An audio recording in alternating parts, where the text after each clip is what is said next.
Welcome to ESPN College Football Primetime, presented by Hampton by Hilton. Tonight from Tuscaloosa, the #1 team in the country, Alabama, plays its SEC home opener against Kentucky. The Tide 4-0, 1-0 in conference play with a come-from-behind win 2 weeks ago against Ole Miss. Hi, everybody. I'm Dave Pasch alongside former Bama quarterback Greg McElroy. Tom Luginbill will join us in a bit. Well, Greg, you certainly know what it's like to not only play quarterback at Alabama, but to win a championship and to play quarterback for Nick Saban. How impressed are you with the play of true freshman quarterback Jalen Hurts? The talent is obvious. He can run it, he can throw it, but it's the poise that he's demonstrated over the first 4 games that has been so remarkably impressive. This was his first offensive snap as a collegiate athlete. He fumbles. He responded obviously very well against USC right here, hitting Ardarius Stewart down the right-hand sideline. And then a few weeks later on the road against Ole Miss, this fumble right here actually led to a 24-3 lead by the Ole Miss Rebels. He's bounced back. He's done it time and time again. Very impressive for a true freshman. Alabama's lost just 1 time at home here in Tuscaloosa when ranked #1. That was against Johnny Manziel and A&M 4 years ago. Kickoff is next.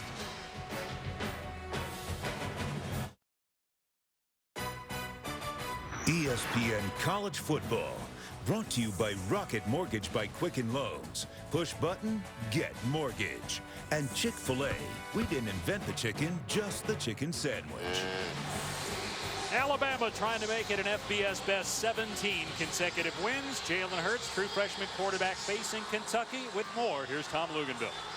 Well, as Alabama is set to receive tonight, it's going to be a lot of fun to watch the continued evolution of this offense under Lane Kiffin. Of course, Nick Saban wants to maintain those multiple pro-style principles. That's how they develop their players and their quarterbacks. But with Jalen Hurts' talent level, you want to utilize his legs. You want to see some of the zone read stuff. That's why the young freshman brings a dynamic to this offense that Nick Saban hates to defend, but finally has on his sideline. Lane Kiffin, the offensive coordinator in his 3rd season, says you have to these days with all the run-pass options now that the spread offense gives you. You have to do that. Along with, of course, the pro stuff that you talked about, Tom. Alabama won the toss and will receive, so Austin McGinnis will kick off. Kentucky has never won in Tuscaloosa.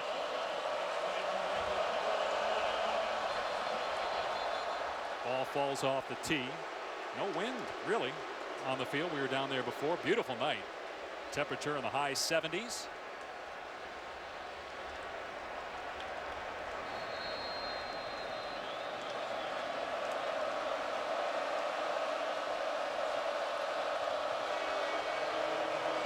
Marks and Dieter are deep for the tie. And it's Marks coming up to the 8-yard line to receive it. And he's past the 25-yard line, tackled at the 28. A lot of news for Alabama this week. Blake Barnett, the backup quarterback who actually started the season opener, left the program this week. He's going to transfer. And then Tim Williams, their outstanding linebacker, was arrested Thursday for allegedly carrying a gun without an Alabama permit. Well, we're told he does have a permit for Louisiana, and we'll see if Williams plays. Nick Saban said he doesn't announce suspensions, but the sense we got was that there would be internal discipline, but probably not discipline in terms of playing time. But we'll see. And there's the new backup, Cooper Bateman, you saw. Here's O.J. Howard on the catch, and he keeps his feet, picks up a first down past the 40-yard line. Jalen Hurts from the Houston area, son of a coach. He's the first true freshman in over 30 years to start at quarterback for Alabama. He has such a great feel for the position. Obvious arm talent, great athleticism. But like we said in the open, his poise and demeanor is what really jumps out. They hand it off to Calvin Ridley here. And Ridley is into Kentucky territory. Pushed out of bounds at the 40-yard line. That's an 18-yard scamper for Calvin Ridley. Couple early completions for Jalen Hurts, one to the left. Now a little jet sweep trying to get Calvin Ridley involved early. The first play went to O.J. Howard. Both those guys haven't been as explosive as we thought they might be. Imagine Lane Kiffin, the offensive coordinator, trying to get them involved early and make them featured in the game plan.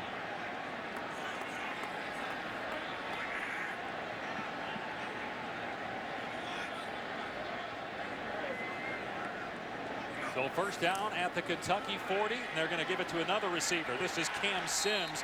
He's planted for a 1-yard loss by Josh Allen. So guys, if you go back to a couple of weeks ago, this Alabama coaching staff was taking a lot of heat for the lateral offense, the jet sweep motion. But understand, that's exactly what I was talking about earlier. That opens up the inside run game and the quarterback run game when you strain the perimeter with the skill. So second down and 11. Here is true freshman Joshua Jacobs, and he gets maybe a couple of yards. There have been some great running backs. Obviously, Greg, you played with 2 of them here in Mark Ingram and Trent Richardson, and they think Josh Jacobs could end up being a very good one as well. He's very special, very quick, very sudden. Has a good sense of getting north-south, but can still wiggle.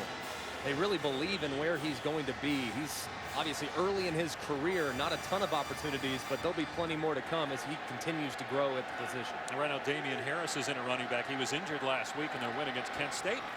But he gets the call here and dives, but will come up short of the first down and 3rd and 9. We'll see if Alabama decides to go for it here early in the game inside the 35-yard line. Looks like they will. Be 4th and 2. And in comes big number 9, Bo Scarborough. He's the short. Oh, now he's coming out. He went in, came back out. Joshua Jacobs looks like he's going to be the running back here on an important 4th and 1 here for the Alabama Crimson Tide. Is this the right call early on? It is. At this point, you got momentum. The fans are into it. Drive's moving pretty good. I like the call here early on. And there was some movement on the right side of the line, so a penalty flag. False start. Offense. Number 73. 5-yard penalty. Remains 4th down. And this is the right tackle, Jonah Williams. He's been absolutely outstanding. Just getting a little bit of a head start. Looks like they're going to have a quarterback designed run right downhill. Jonah Williams has been exceptional early on in his career. They believe that he will eventually develop into a 1st-round pick at the tackle position. This is surprising. They're going for it on 4th and 7. They must not have a lot of faith in their kicker, although Adam Griffith can get it done. Maybe they're trying to get, no, they're going to run the play here. Hurts with time, going to air it out, and it's dropped. Wide open was Cam Sims. It was an easy pitch and catch. Instead, Alabama turns it over on downs.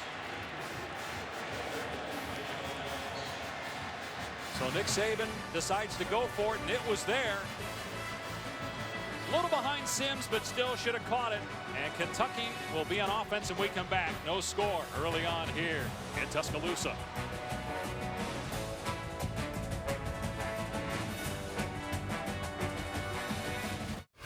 I'm Adnan Burke back in our college football studios. A wild finish in Athens. Tennessee and Georgia.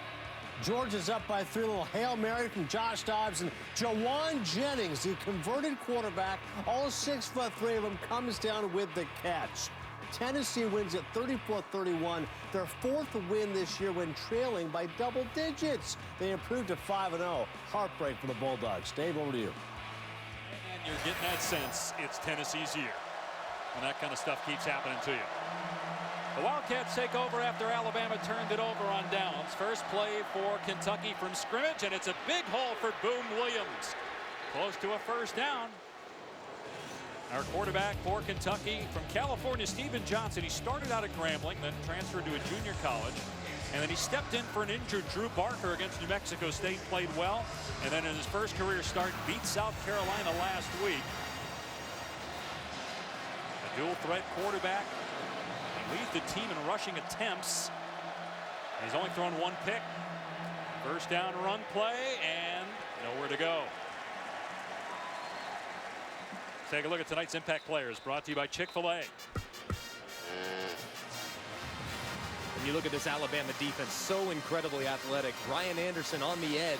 Tim Williams gets a lot of hype, but Ryan Anderson's been the more consistent player this year. And Reuben Foster at linebacker, unbelievable sideline to sideline. And Luke's Minkah Fitzpatrick. He'll play nickel most of the night tonight. He's really doing a great job in the secondary. The most versatile defensive back they have from a coverage standpoint, number 29. Johnson a throw here on 2nd and long, and it's pulled in. Into Alabama territory is tight end C.J. Conrad. That'll put Kentucky in 3rd down and short. This has been the guy that Steven Johnson's really relied on. Had 3 touchdowns a few weeks ago. Getting Conrad involved early, it's going to be important because he's kind of a matchup nightmare. Do you cover him with a safety or a linebacker? He's a big boy. 3rd down and a yard, and they're going to throw it here. Johnson, and the catch is made for a 1st down. Taven Richardson, a freshman, with Marlon Humphrey, a future 1st-round pick, draped all over him.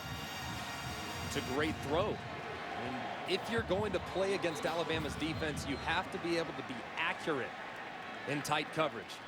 These wide receivers for Kentucky are very underrated. They're going to have a tough time separating consistently, but when they do, it's going to be up to Johnson to hit him in stride.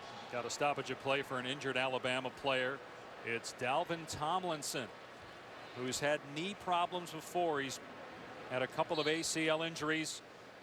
Very important player up front for Alabama.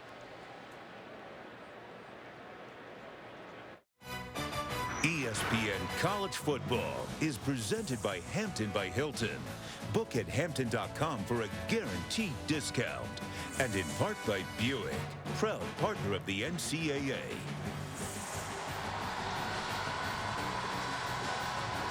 This is homecoming week, and you were telling me this is called pomping, where they decorate the lawns with colored tissue paper. What's this all about? Yeah, they actually grade those, and all the sororities, they'll get points towards the end of the year celebration. So nice job by the Chi Omegas there. Nice job by Kentucky getting into the Alabama 35-yard line. Here's Williams, powers forward to the 29. So that's a gain of 5 yards for Stanley Boom Williams, who comes in 3rd in the SEC in rushing, averaging 116 yards per game. He's a home run threat. You see 7.9-yard average. When he gets the football, you have to tackle because he will make the first guy miss. And then when he gets in the open field, he'll turn on the jets and flat out fly to the end zone. JoJo Kemp is in there now. He's going to take the direct snap here on 2nd down and 6. Kemp looking for a running lane, and he gets grabbed at the 27-yard line by Sean Dion Hamilton. So it's going to bring up a 3rd down for Kentucky. Greg, a lot of spread thin formations for Kentucky right here, trying to get Alabama to have to walk out number 4, Eddie Jackson. Even the outside linebackers walk them out over the slot to try and get a numbers advantage. It's the only way they can play in the run game versus Alabama. And Boom is hurt. He's on the sideline. Johnson in trouble, and it's incomplete. Oh, he had a man too. Ryan Anderson got pressure, and that's why the throw is incomplete. But Garrett Johnson was open as the check down. Instead, it's 4th down. We'll see if Kentucky tries the long field goal. A little bit of happy feet right there from Steven Johnson. I'm sure he's been told all week long by Eddie Gran, the offensive coordinator, hey, these guys up front, they can get after the passer. You got to be good in the pocket. He stepped up a little too aggressively, got himself into trouble, and it forced the inaccurate throw on 3rd down. Kentucky trying to get on the board first. Austin McGinnis, a 45-yard attempt.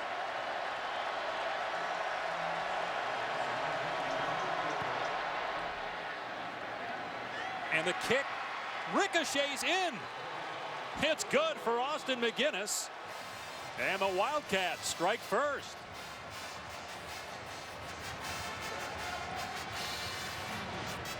It's a great start for the Kentucky Wildcats. They mixed a little run pass, picked up a couple of key 3rd downs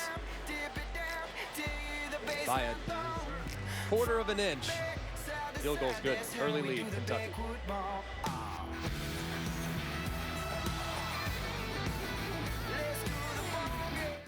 This week on Monday Night Football, it's the Giants and the Vikings. Boy, is there anybody doing as good a job right now as Mike Zimmer with that Vikings squad?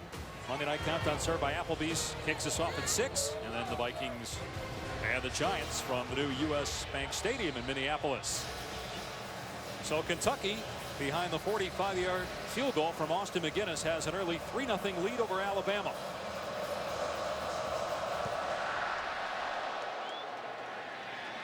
This is going to be a touchback. Alabama will start on the 25. Boy, Kentucky's defense last week held South Carolina to 268 yards. And for Mark Stoops and company, that was a shot in the arm because they were miserable the first few weeks of the season. And he took over play calling duty against New Mexico State a few weeks ago. That game didn't go so well, but last week was exponential improvement, particularly on third down.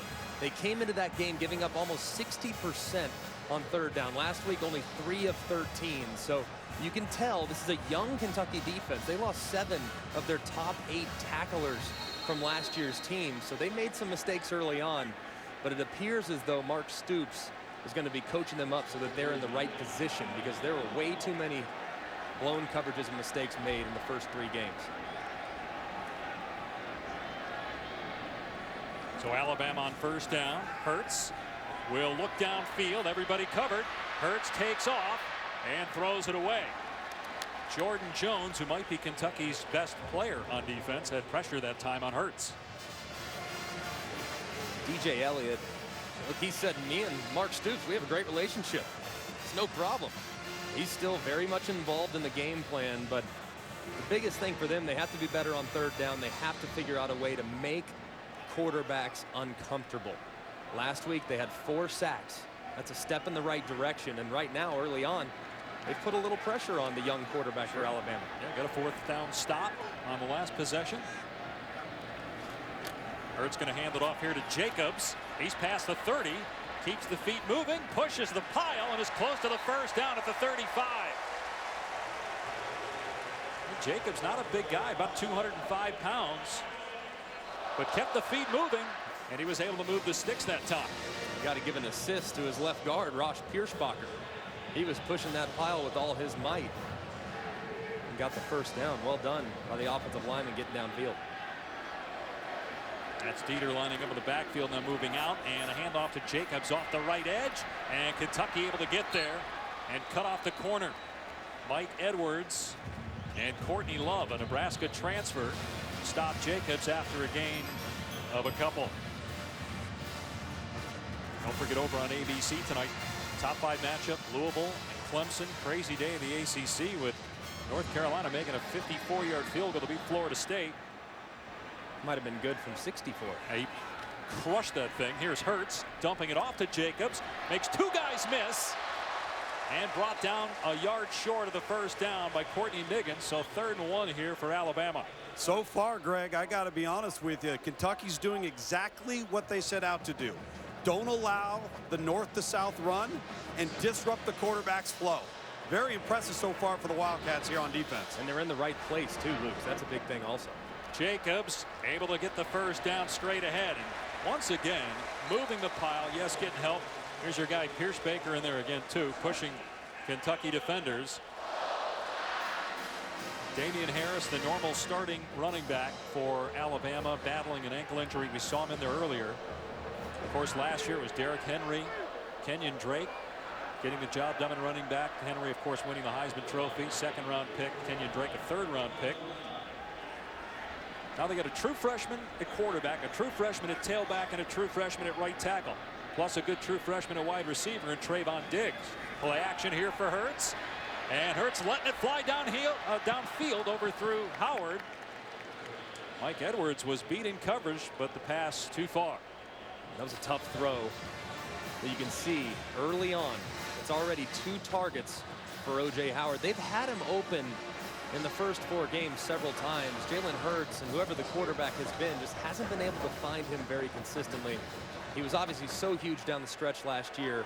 It's going to be important for him to get going as the season goes on. And the ball's on the ground. Kentucky falls on it. It's recovered by the Wildcats. Deniro Laster. Scarborough appeared to accidentally hit the arm of Jalen Hurts, forcing the fumble. This is an RPO. Run pass option. It's a running play. The offensive line thinks it's a running play. The running back thinks it's a running play. Jalen Hurts recognizes that he has off coverage. He's trying to get a cheap completion to the outside to Calvin Ridley. Bo Scarborough's got to understand, as soon as his quarterback lifts his arms in a throwing posture, he has to get away from him. Right there, the mesh came way too close, and it obviously results in a costly turnover in Alabama territory. When they're in the film room, Greg, the path to the line of scrimmage that Scarborough took is going to be the wrong path, and that's what caused that. Kentucky's first fumble recovery of the season. And off the left side is Stanley Williams picking up 3 or 4. Let's check in with Adnan in the studio. All right, Dave, thank you very much. Quicken Loans bringing it home, and I want to tell you about Saquon Barkley bringing it home here. Minnesota and Penn State in overtime, and look at Barkley scrambling the end zone, much to the delight of James Franklin as Penn State takes it. Dave, back to you. And some great finishes, Adnan, in college football. See ya at halftime as well. Here's Boom getting another yard maybe. Put him in third and manageable. Dalvin Tomlinson, who was shaken up earlier, is back in and made the tackle. It's an important third down right here for Kentucky. I know it's early, but your defense just gave you the ball back in Alabama territory. You got to cash in when given the short field against a defense like this. Make the most of every opportunity. So they're going to need to convert here. The pass to an open receiver, first down inside the 30. It's Garrett Johnson all the way to the 23-yard line. How about the calm and confident throw on third down there by Steven Johnson? Really nice throw, and a good job by Eddie Grand, too, recognizing the matchup that he had.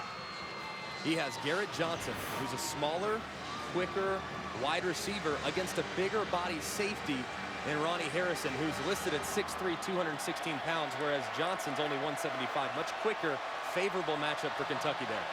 They've got the ball on the Alabama 22-yard line.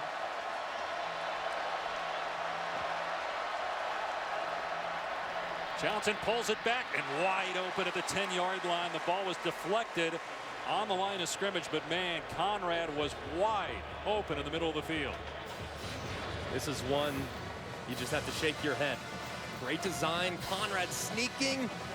Yeah, Eddie Jackson's back there, but he was in no position to make that play. Just got to have a little touch at the quarterback spot, up and over the hands, and you can see him. He's saying, "I missed you, buddy. I'm sorry. I'll get you next time." I haven't seen Tim Williams yet, or at least not that we've noticed in the ball game yet. Anthony Jennings, who is his backup, was in on that last play. There's Williams on the Alabama sideline. Second down and 10 for Kentucky on the 22-yard line. Gonna hand it off to Kemp. He gets planted after a gain of 1. Jonathan Allen, terrific defensive end for Alabama, made the play. He's been so good over the course of his career, Jonathan Allen has. He can not only hold up well in the run, but he can get after the passer too. And right here, him and those Crimson Tide defensive linemen are going to be pinning their ears back in an obvious passing situation. Expect them to try to rush just 4 to get home here.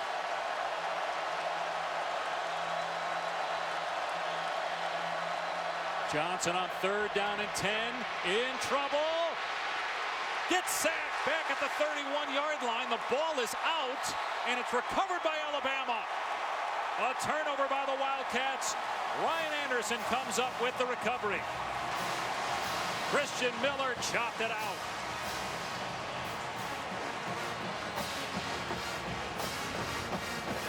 The pocket just collapses around Steven Johnson. Nowhere to go. But when you try to break contain, you have to know when the play is over. Now, right there, it looked like the ball moved just ever so slightly. Obviously, on every turnover, it will be reviewed. I think it's a fumble. And that ball is moving before that left knee hits the ground. So I would anticipate this play standing right there, too. You're at third down and 9. You just can't take a sack here. You got to understand when the defense wins. One more look at it. Take a look at that left knee. Not down, and the ball is moving. Yeah, again, you just had a little bit. Christian Miller low, and then Ryan Anderson came in high and appeared to be the one to chop it out. After review, the ruling on the field is confirmed. Alabama recovery, first down. That's a big mistake by Steven Johnson there, because they had a field goal if he had just thrown the ball. And that's the biggest thing. You can't turn it over right there, obviously, but you also can't take a sack because you're sitting there on Alabama's 22-yard line. You got a real chance to knock home at least 3 points. That's the second most turnovers in FBS. 13 now by Kentucky to get a takeaway, but then they give it back. The 7th lost fumble this year by the Wildcats. See if Alabama's offense gets going here. First down from the 39. Play action for Hurts. Hurts looking deep. Instead, throws it over the head of Ridley. Again, Jordan Jones in the backfield. The leading tackler in the SEC. Got pressure on Jalen Hurts a couple times here tonight first. He's done a nice job really improving the last couple weeks. This Kentucky defense made so many mistakes early on. I think they're starting to get a little more comfortable. They believe in Mark Stoops' system. And you can tell there's not a lot of places to go with the football for Jalen Hurts. Well covered in the secondary.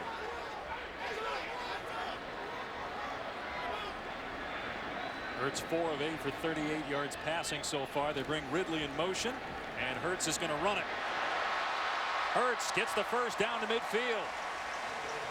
11-yard run for Jalen Hurts. Against Ole Miss, he rushed for 146 yards.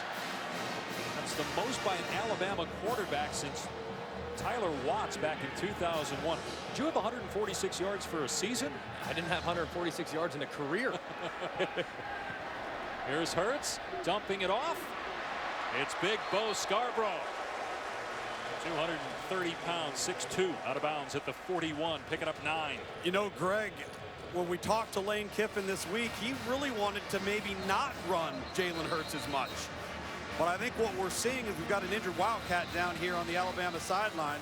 What we're seeing is he has to be a part of the run game, because if they don't force Kentucky to defend the quarterback, now Kentucky can be even simpler in what they're doing so their kids can play faster and smarter. I anticipate now, I think Lane Kiffin and Nick Saban are going to sit there and say, you know what, forget trying not to run him or preserve him. He's our best weapon, and he keeps the defense on their heels. And Lugs, with a quarterback that can run, you gain numbers in the run game. And this offensive line, they lost obviously a first-round center in Ryan Kelly.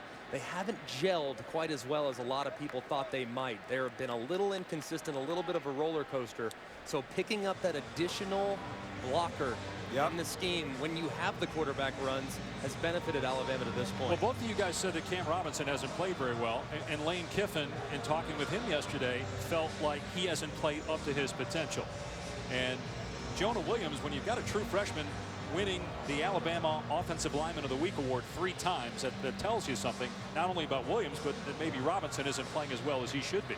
And really, Jonah Williams, if he hadn't given up the sack to Marquise Haynes that resulted in a fumble return for a touchdown against Ole Miss, he would have been Offensive Lineman of the Week that week too. He would have been a clean 4 for 4. So this group, they've kind of mixed in some different bodies at right guard.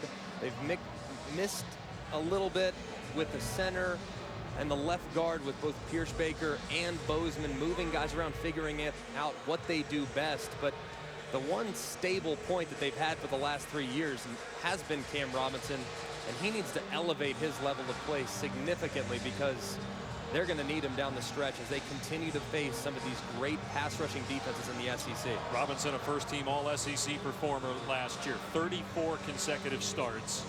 You've got at left guard Pierce Baker, a second-year starter. The center, Bradley Bozeman, hasn't had a lot of starts in his career. Neither is Alphonse Taylor, the right guard. You got Lester Cotton, who started a couple of games this year. You need those guys when you have a true freshman quarterback to gel. With that said, their offense looked great still the first month of the season. Here's Ridley out in space. Well defended, but Ridley just too quick. Gets the first down. Derek Beatty was out there, but boy, Ridley is so good with the ball in his hands.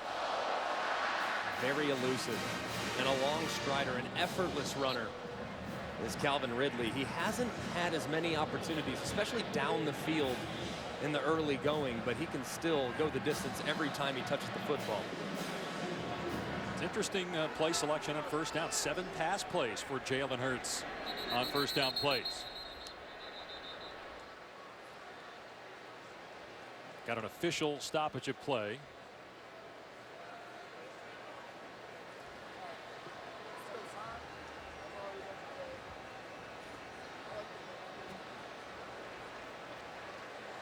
Might be an issue with the chains over on that far sideline.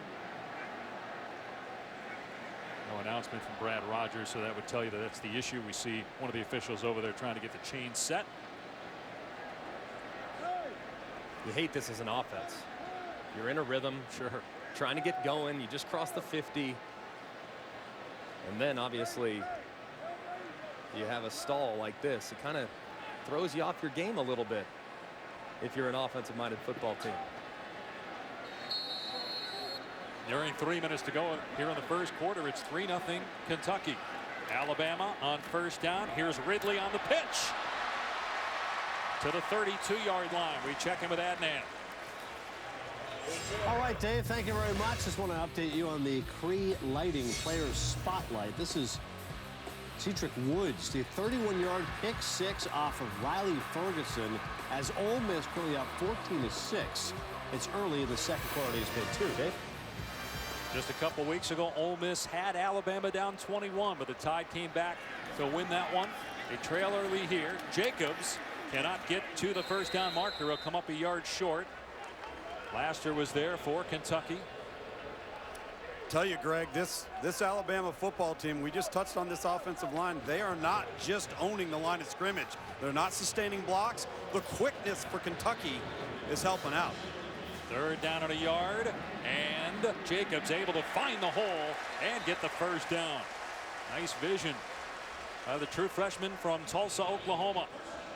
Great second effort right there, too, because Adrian Middleton was in the backfield. He had to sidestep him real quick and then get north and south, knowing how much he needed to get the first down.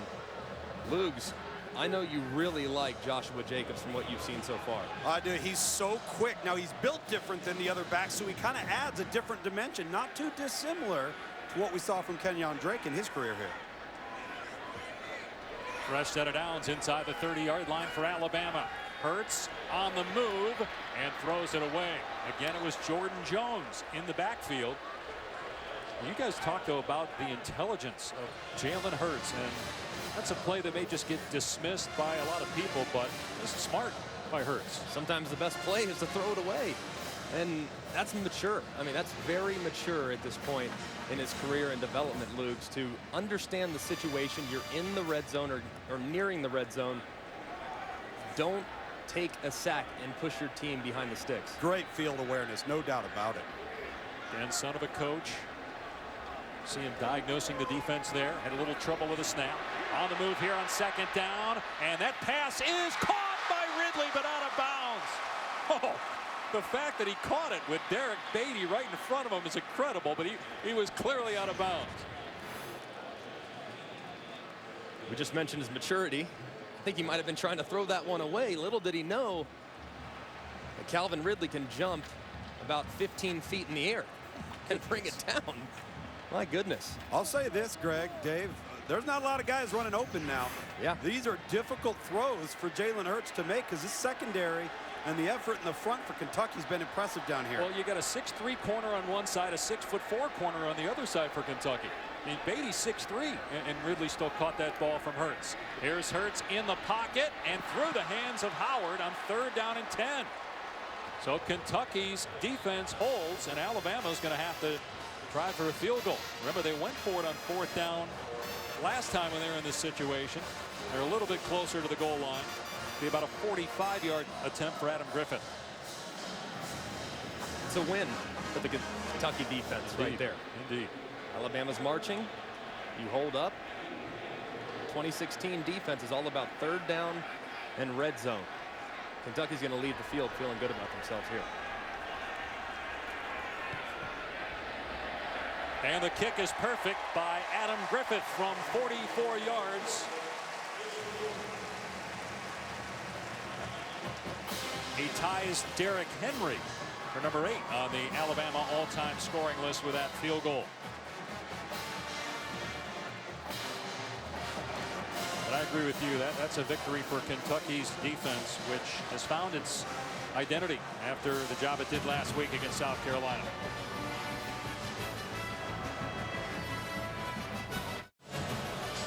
Expedia reminds us we're here at Bryant-Denny Stadium in Tuscaloosa. This SEC matchup between Kentucky and Alabama.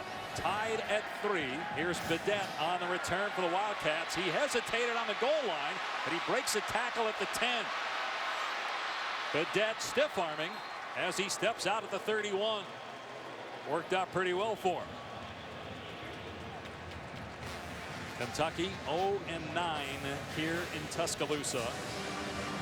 Last time they beat a ranked team on the road was 2002.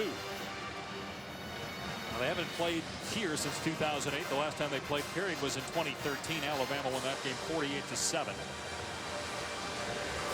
The Tide has won 16 consecutive games. The last loss was September 19th of last year. Here, all those turnovers against Ole Miss.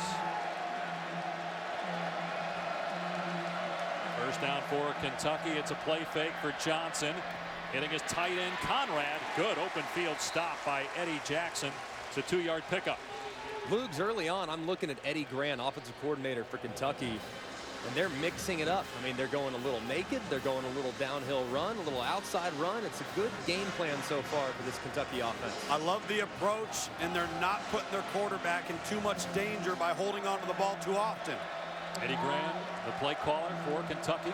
Here's second down. And a wide receiver screen. Jackson with a huge hit on Garrett Johnson. He loses a couple of yards on the play. Great play by Eddie Jackson. There's room to run here. And he beats the offensive lineman to the spot. Now forcing a very difficult third down for Kentucky. Consecutive great tackles by Eddie Jackson here in the Alabama secondary. It's really the first time Kentucky's been in third and long, so Alabama now can cut those guys loose and rush the passer here. Kentucky is not going to snap the ball, though. They'll start the second quarter with a 3rd down and 11. So after 1 quarter of play here in Tuscaloosa, the #1 team in the country, Alabama, tied with Kentucky at 3.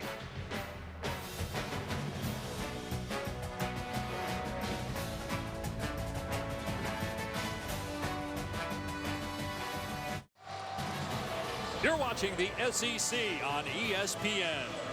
Kentucky and Alabama tied at 3 after 1. Taco Bell, a proud partner of the College Football Playoff. Be on the lookout for Taco Bell student sections and passionate fans like these at games all season long. Packed house here at Bryant-Denny, ESPN prime time. 3rd down and 11 for the Wildcats. Johnson slides up and slings it incomplete, trying to hit Garrett Johnson, who is double covered. This is my first trip in 13 years ESPN. My first trip here to Bryant-Denny Stadium. Greg, you showed us a great time, our crew here the last couple days. I'm just wondering here as I watch these fans and just being here and seeing how important football is there sometimes more pressure playing at home than on the road as an Alabama player? No, not with some of the venues you have to go to in the Southeastern Conference, I can promise you. Shut that down quickly. I'd much rather have them cheer after a score than boo after a score. Jackson lets that one bounce, now picks it up. And Jackson at the 30-yard line, cuts it back, making defenders miss all the way to the 40.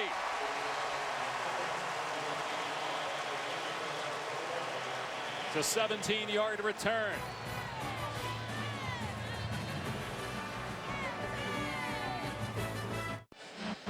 This Kentucky defense has done a great job here in the first quarter, holding Alabama to only 3 points. It's because they're mixing up some of their pressures.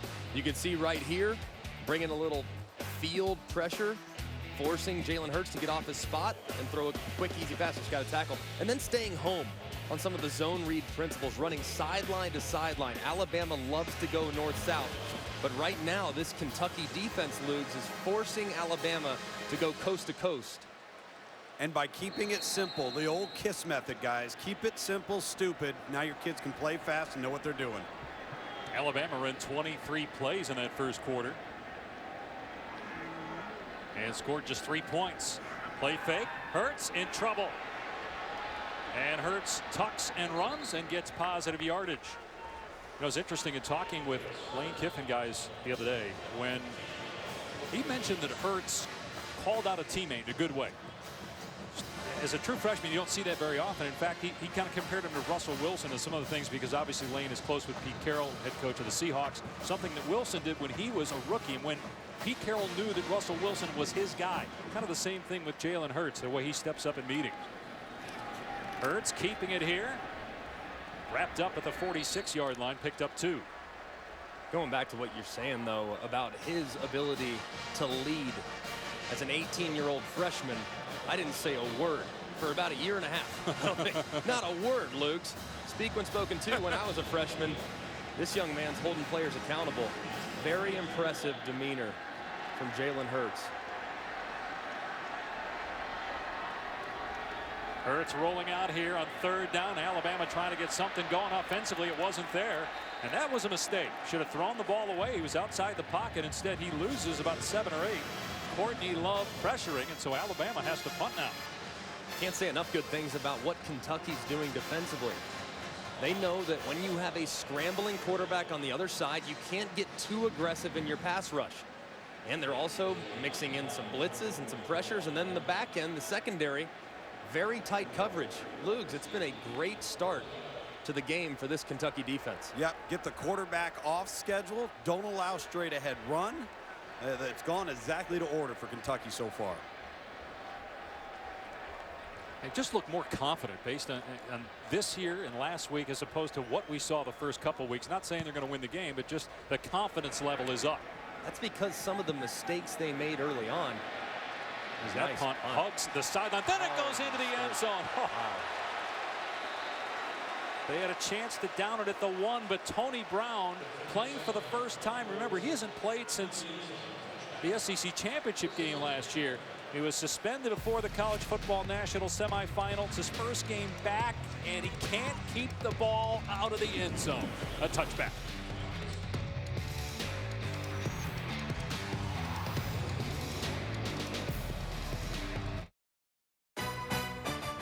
ESPN College Football, brought to you by Coca-Cola. Taste the feeling. And Firestone. Whatever you drive, drive a Firestone. Greg McElroy helped Nick Saban and company get their first national championship of the Saban era back in 2009. Went 14-0. Beat Texas in the national title game. Here's Steven Johnson on 1st down, straight ahead, slides to the 23. Greg, obviously you played in big games. You played in championship games. I'm sure you also had games like this, playing against a team you should beat. Things don't go well at the start of the game. How do you handle that as a quarterback? You just have to treat every opponent in the week leading up the exact same. It doesn't matter who you're playing. It's about what you do mentally and how you perform within the offense. That was the approach I always try to take. Johnson dumping it off to Williams. And he ducks under a defender, picks up a couple. You said that Nick Saban was so persuasive with that message about treating every opponent the right way that you even believe there were some weeks where you're playing a team you should beat by 100 that you're going to lose a game, right? There's no question. I mean, it didn't matter where we played Western Carolina. I'm going into it. We better play well or we're going to lose. It's the way he works. 3rd down and 3, and it's behind the intended receiver, Jeff Badet. Johnson got hit as he threw it, so 4th down, Kentucky will kick it. Had an open man right there. Those are throws you have to make. So did Nick Saban, were you at the point where you were scared as a player, where he had you convinced because out of fear, or was it just because of the way, how systematic he is? That's the attention to detail. He's the same guy every week. Didn't matter if it was a national championship game or the first game of the season against an opponent, like you said, that you should beat handily. He was the same guy, so therefore we respected the teams all the same. Eddie Jackson, the return man, signals for the fair catch. So funny because a lot of people say, oh, they want to hear the coach say the same thing over and over again, but then when you hear a player say that he believed it, you get why a coach does it. I'm Adnan Burke back in our college football studios, updating you on Missouri and LSU over on the SEC network. This is Darius Geis here. Look at him cut that one back. Gets a block and a shake and bake as he gets into the end zone. LSU with Ed Orgeron as interim coach, up 7-0. Dave? Reese Davis had the stat of the year today on game day, where he said that if Ed Orgeron wins 5 games, which he could as the LSU interim coach, he'll have more wins as an interim coach, USC and LSU, than he had as the head coach, the full-time coach at Ole Miss. And he said, look, I've learned how to delegate responsibility. And clearly, he has those guys ready to play this week. First down for Alabama on its 39. Here's Damian Harris trying to get the edge. Dragged down after a gain of 3 by Jordan Jones. Greg and Tom, what's the likelihood if Ed Orgeron does that? When 5-6 games that he gets that job, or is there no chance he gets that job no matter what happens? It's highly unlikely. There's so many people in college football that would love to be the head coach. It's going to be a very highly sought after position as the coaching search goes on. I think he'd have to win every game remaining on his schedule in order to retain the position.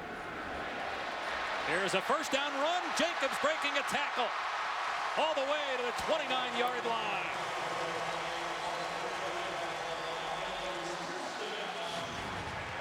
The 28-yard run by true freshman Joshua Jacobs.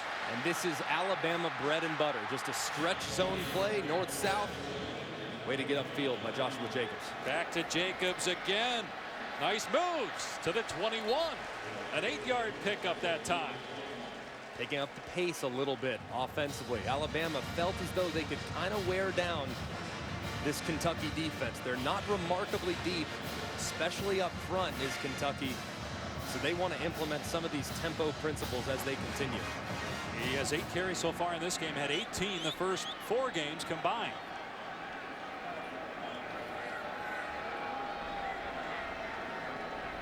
On 2nd and 2, they'll give it to Jacobs. First down to the 9-yard line. A 12-yard run by Jacobs. This running game is starting to get going a little bit. They were trying to do some things on the perimeter, trying to mix it up with some north-south. Now they're trying to stretch it, get the defenders running a little bit side to side, and then cut it up. First and goal on the 9. Jacobs to the 4-yard line. I tell you, Greg, I'm standing right down here by Jacobs. When you watch him take that football, he's got the point of that ball into the palm of his hand, and that ball is held up tight against his rib cage. For a true freshman, he's not letting that ball get out in the red zone in the run game. See if they give it to him again here, Tom, on 2nd and goal from the 4. Jacobs hit at the 1. Comes up just short of the end zone. It'll be 3rd down and goal. Give it to the kid again down here, huh? Two opportunities to score, more than likely. You get down this far, it's 4-down territory. You run the football. Jacobs dives, and he's in. Touchdown, Alabama.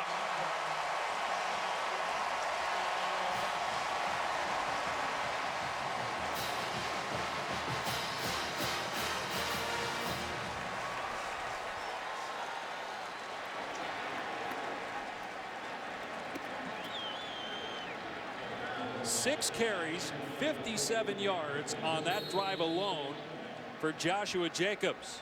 And his 3rd touchdown. He had 2 in the first quarter of their win last week against Kent State. Griffith makes it 10-3 Alabama.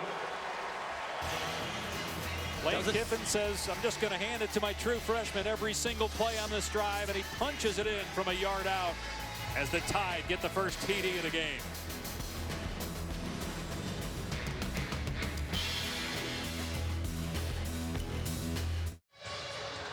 Kick off your Week 4 NFL Sunday on ESPN at 10 a.m. Eastern. It's NFL Insider Sunday edition. Then at 11, the new Sunday NFL Countdown crew. Chris Berman, Trent Dilfer, Charles Woodson, Matt Hasselbeck, Randy Moss. Welcome back to ESPN College Football Primetime, presented by Hampton by Hilton. The first touchdown of the game scored by true freshman Joshua Jacobs. It's 10-3 Crimson Tide.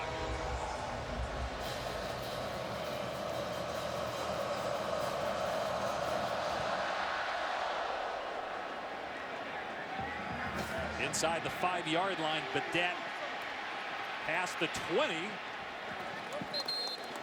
Out to about the 25, a penalty flag down. Hard to tell if the defender got the face mask as he made the tackle that time on Badette.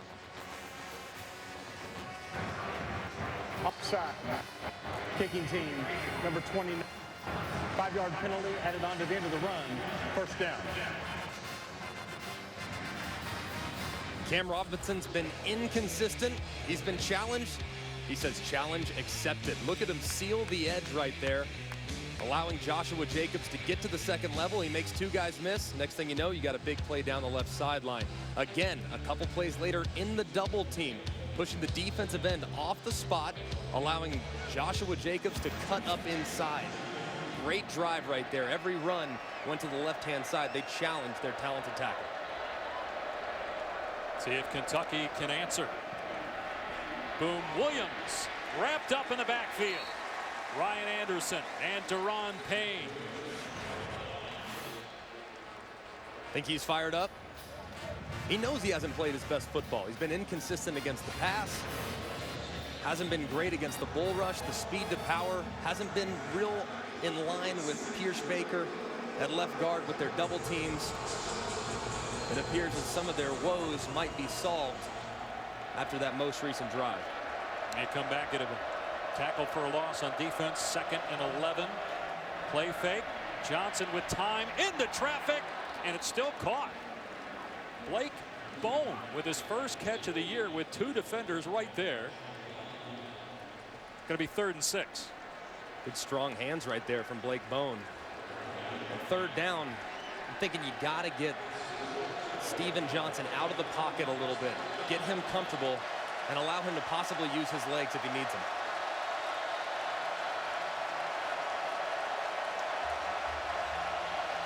Seven of 11 passing. 43 yards for Steven Johnson, making his 2nd career start for the injured Drew Barker, who's out for a while with a back injury. Start of the year at quarterback. Johnson on 3rd down from the pocket. Oh, what a grab and a 1st down. Taven Richardson pulls that one in. Marlon Humphrey was right there. It's a great catch, but it's a great throw. I mean, he sees that the defender is trying to cut off the slant. Therefore, he says, hey, Richardson, hold up just a little bit. Let me throw it behind you. You see the back shoulder throw all the time on fades. That was a back shoulder throw on a slant. Very difficult to do. Well done by the quarterback, who's only making his 2nd career start. Started out at Grambling, and then he transferred to a junior college. Getting his chance here to start for an SEC school. And it's a flea flicker. Johnson airing it out and overshot the intended receiver, Richardson. Alabama was not fooled, though. There were 2 defenders, Eddie Jackson and Marlon Humphrey, that were down there with Richardson. Good idea, though, right? Why not? Right there, 1st and 10. Quarterback just made a nice throw. He actually made another nice throw right there, to tell you the truth. It was well covered and defended by Alabama, staying home on the little flea flicker. Midway through the 2nd quarter, 10-3 Alabama. Kentucky just shy of midfield with a 2nd down and 10. They're going to run it here with Kemp. Powers between the tackles for about 5 yards. That was smart right there, guys, because what Kentucky's got to start looking at now is regaining that field position advantage they had in the 1st quarter. So even if they don't convert here, but with the way that last defensive series went for Kentucky, they need to force Alabama to go the long distance if they're not able to convert here. They're 3 of 7, Tom, on 3rd down so far. They need to get to the 43 to keep this drive going.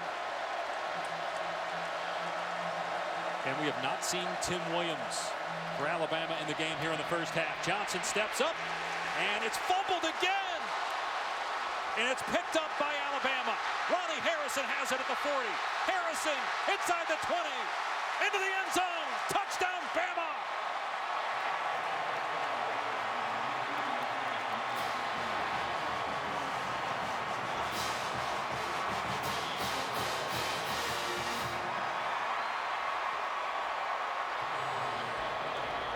A 55-yard return. That's the 2nd time that Steven Johnson has been pressured where he's fumbled the ball. This one returned for a touchdown to make it 16-3. And that is now 7 non-offensive touchdowns this year. They had 3 at Ole Miss, so they got 4 in 6 quarters of SEC play. 5 defensive touchdowns. Eddie Jackson's got a punt return for a score. It's the one thing Steven Johnson could not have happened there. Got to hold on to the ball. It's Alabama defense always. Even if the offense is struggling, the defense isn't playing great, the special teams will pick them up. The defense is struggling, the offense will pick them up. They work so well together, all 3 phases of the football team. 2 touchdowns in about 3 minutes for Alabama, as the Tide has opened up a 14-point advantage. Pressure, try to collapse the pocket. As he's going down to the ground, the second time Steven Johnson's fumbled the football on 3rd down. Then there's just no chance for anybody to try to tackle Ronnie Harrison as he gets going. It's just a great effort by Rashaan Evans. What a killer turnover, Greg. I mean, we just got done talking about, at the very least, maintaining a field position advantage. Now you give up field position and points. That's been one of the big problems for Kentucky this year, guys. I mean, they just cannot protect the football. That's 14 turnovers on the year. Coming into this game, they had 12, obviously. The only team in college football that had more, Bowling Green. Turnovers and explosive plays are the biggest factors as to whether or not you win or lose the football game. So far tonight, this defense has played very well for Kentucky. They've been put in difficult spots, not once, but twice now, obviously, with that most recent fumble return leading to a touchdown. Now you're in a situation where, you know, maybe you start to throw the ball a little bit more because you're down 14 against the #1 team in the country. That's obviously not where Kentucky wants to be in terms of the comfort level with Steven Johnson, although he's been pretty accurate on the season. He's had 2 turnovers in this game, and that one was downfield earlier when he turned it over. He was inside the pocket trying to throw the ball. Boom Williams did a great job to get back to the line of scrimmage there. Should have been tackled for a loss. Deshaun Hand had him. Alabama starting to get going. Oh man. How about that, Greg? They're starting to get going defensively. It's so hard, Luke, to run it between the tackles against Alabama. Kentucky's going to have to figure out ways to get it on the perimeter with some of their run game.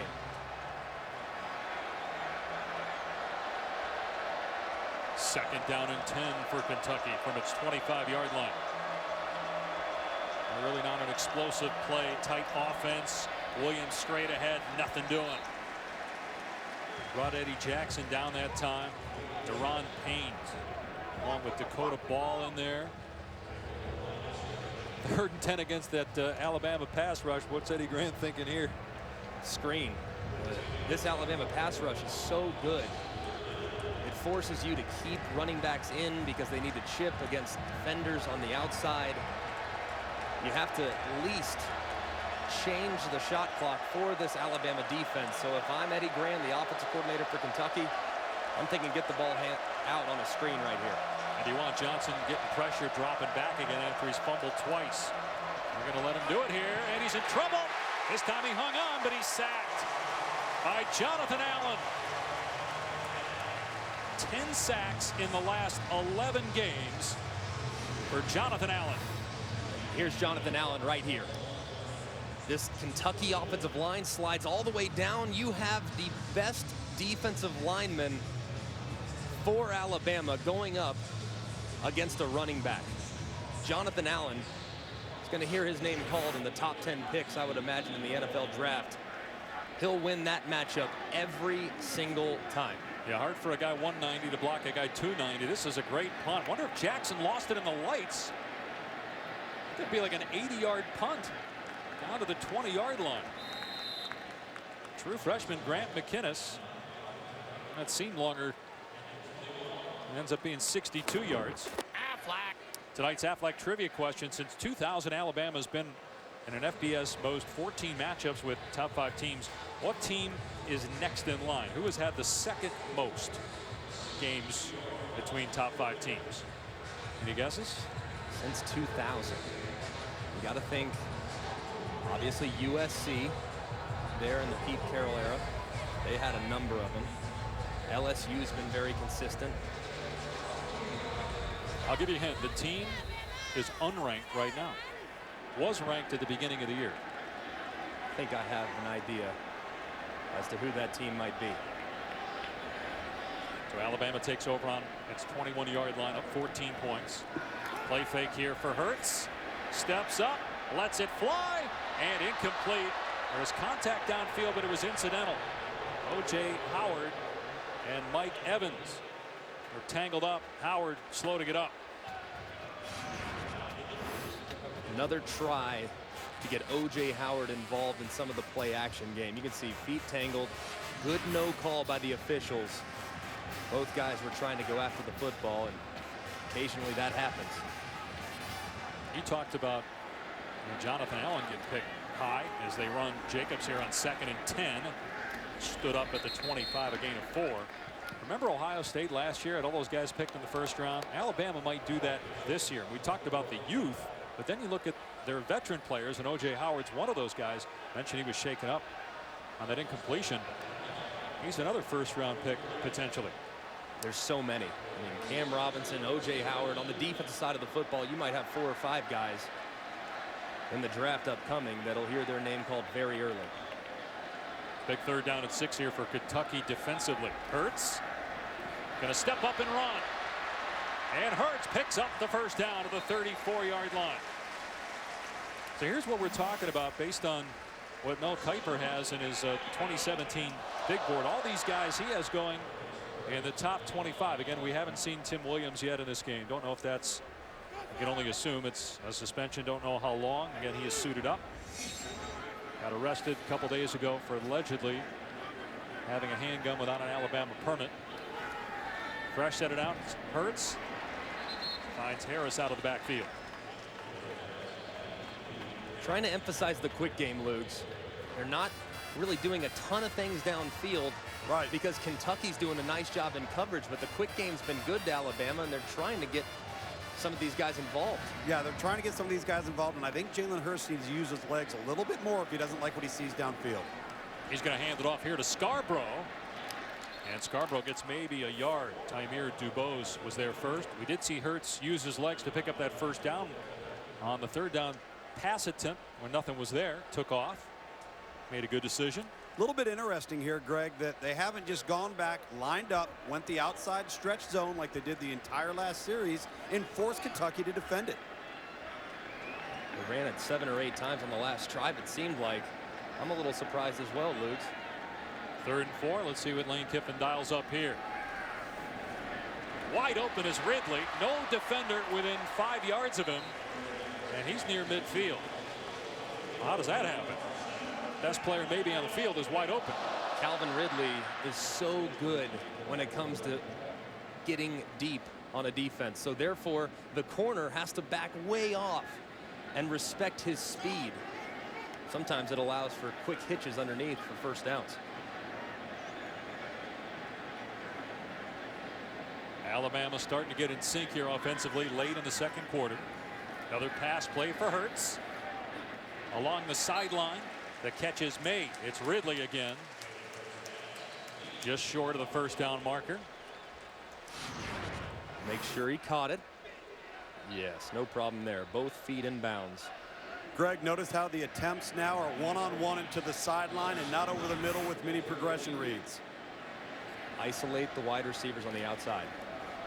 Scarborough on 2nd down and a yard. Able to pick it up easily. Man, watching Cam Robinson here, just kind of keeping an eye on him.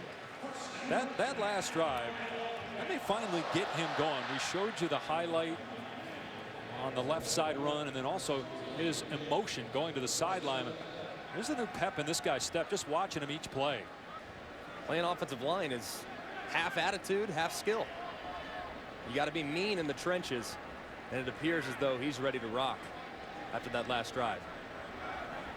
74 in crimson. Keep an eye on him here. Left tackle. First down inside the 40. Hurts looking deep. Airing it out. Incomplete. Going for Ridley. Let's check in with Adnan Virk in the studio. All right, Dave, thank you very much. Coming up on the Buick Halftime Report, it's been top 10 throwdowns, and that means there's been plenty of drama, including what happened for Tennessee. Another rally from a double-digit deficit for them. Plus, North Carolina and Florida State, it ain't over till it's over. Wild finish for Larry Fedora as heels up, and also a signature win for Jim Harbaugh and Big Blue as Michigan overwhelms Wisconsin. Danny Cannell, Joey Galloway at the half, Dave. All right, Adnan, talk to you in about 90. Hurts here. Again, a wide open receiver. It's Robert Foster to the 22-yard line. An easy 15-yard pickup. Let's see, 1:26 on the clock. You have all 3 timeouts. No rush. Play your offense. Take what the defense gives you if you're the quarterback.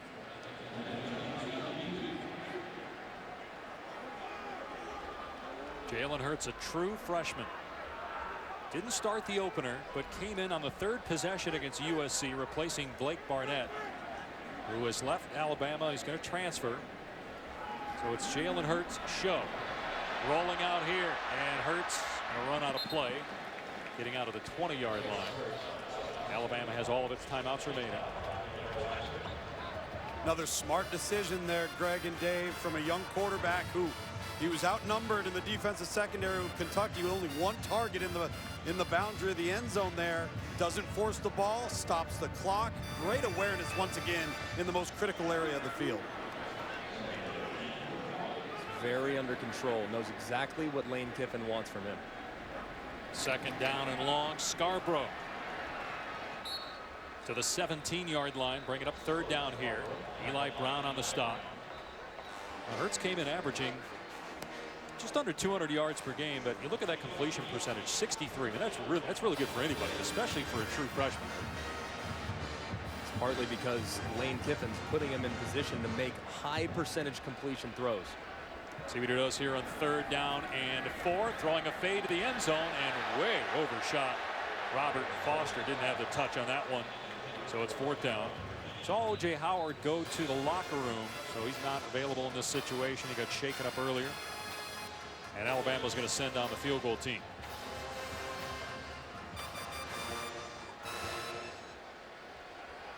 Adam Griffith has had a lot of ups and downs over the course of his career. Has been pretty good, though, for the most part, especially inside the 40-yard line. Cooper Bateman is the holder. He's the new backup quarterback behind Jalen Hurts. 35-yard attempt here. And this one is no good. Missed it badly. Well, he said he's been up and down. See if that gives Kentucky life or if it's too late for the Wildcats. Down 14 to the #1 team in the country. Go ahead and answer the Aflac trivia question. Aflac. You mentioned that Alabama's been in an FBS most 14 matchups between top 5 teams. What was your guess? Who's number 2? I think it's Oklahoma, but I don't know for certain. You're right. 13 games for Oklahoma. 13. Did I give it away when I said that they're unranked right now? Partly, yes, but I was thinking a little bit. I have to think about consistent programs who have been outstanding over the last 16 years. Obviously, Bob Stoops and the Sooners are always near the top of the rankings, it seems like, especially the last year.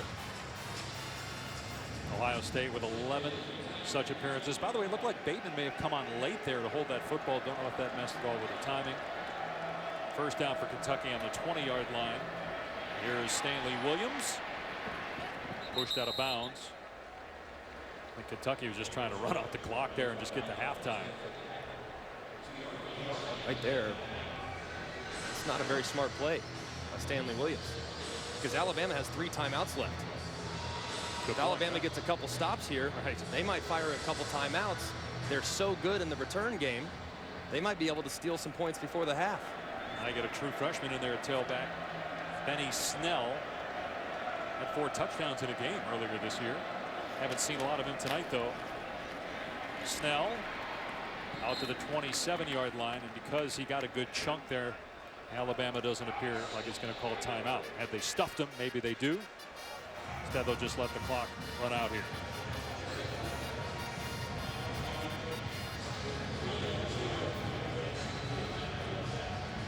All in all, though, if you're Kentucky, you're able to go to the locker room and say, look, we gave them 7 points on a fumble. We're in the red zone. We fumbled again. Kentucky's going to go to halftime feeling pretty good about the spot that they're in, even though down 14. Snell, and that ends the first half. I'm surprised they even ran a play there. They've had 2 turnovers. Why even mess around there?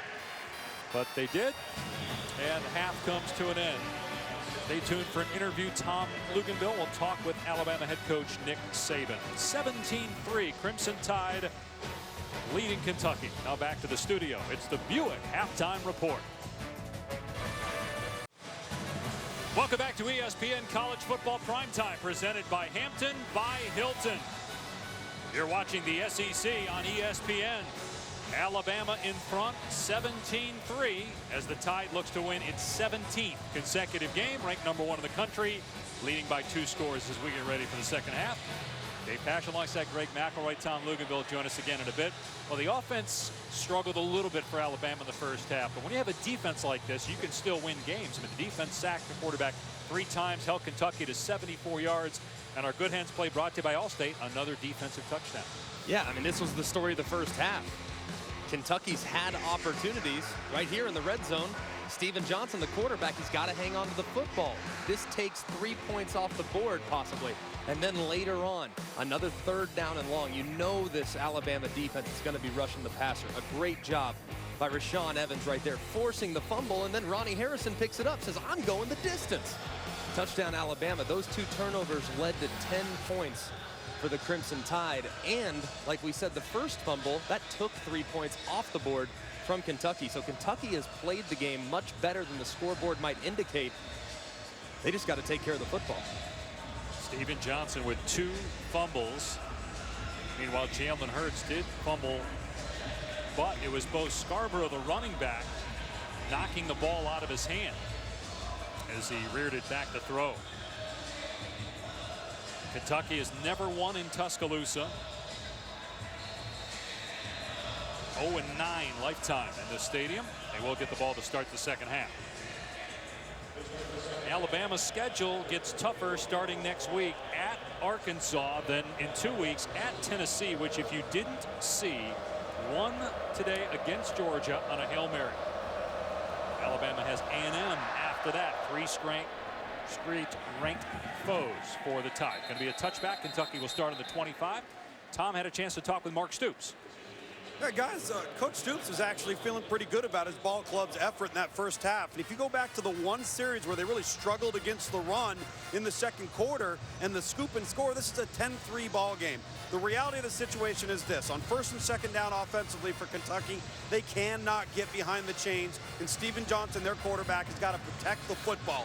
If that happens and they can get themselves in 3rd and manageable situations, now they're going to be where they want to be. And that's where they were actually, Greg, in the first quarter. And it all starts on 1st down, Lugs. Right now, they're averaging under 2.5 yards of play on 1st down. So they're playing behind the sticks. They got to be more efficient on early downs.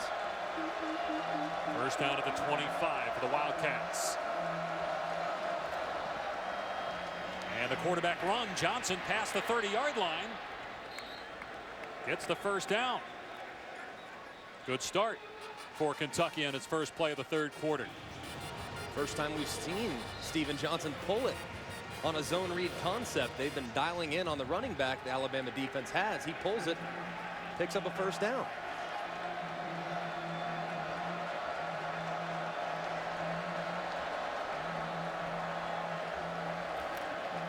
This time he'll hand it off, and there's nowhere to run for Boom Williams. Ball came out, but they blew it dead. Oh, Ryan Anderson, 250-pound inside linebacker, first-year starter, made the stick. And for those wondering, we still have not seen Tim Williams in the game tonight for Alabama. Again, arrested a couple days ago. Nick Saban, when we met with him yesterday, said we don't announce suspensions, but we got the sense that it was going to be internal discipline rather than game action. Now he's suited up, he's had his helmet on, but we have not seen him in the game yet tonight.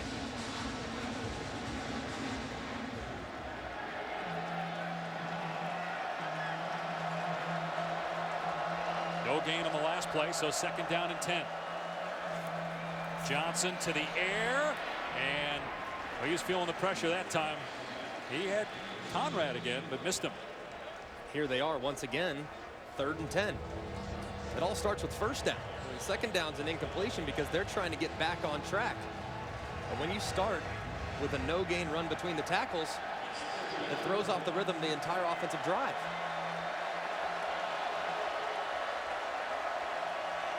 And Tim Williams is in the game, we believe, for the first time. Senior from Baton Rouge. Watch him on the end of the line of scrimmage. Open tackle against a true freshman. And here comes Williams. He gets blocked. The pass is out of bounds. Boy, you saw the kid off of Tim Williams. And he got it right in the face of the quarterback. And he's going against a true freshman left tackle in Landon Young. Right there goes a little speed to power, had him beat up field, decides to push the pocket, force the inaccurate throw. Didn't play in the first half. Obviously, first big third down of the second half, he immediately makes an impact. Tim Williams is outstanding when he's on the football field. And Reuben Foster absolutely smacked Steven Johnson as he had to step up, the quarterback did. Fair catch made by Xavier Marks at the 22. Alabama leading by 14 early third.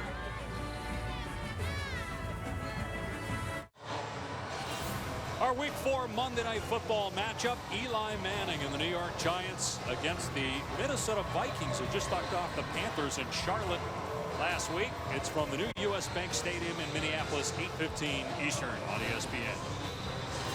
We welcome you back to ESPN College Football Primetime, presented by Hampton by Hilton. Dave Pasch, former national championship Alabama quarterback Greg McElroy, Tom Luganville, our field analyst.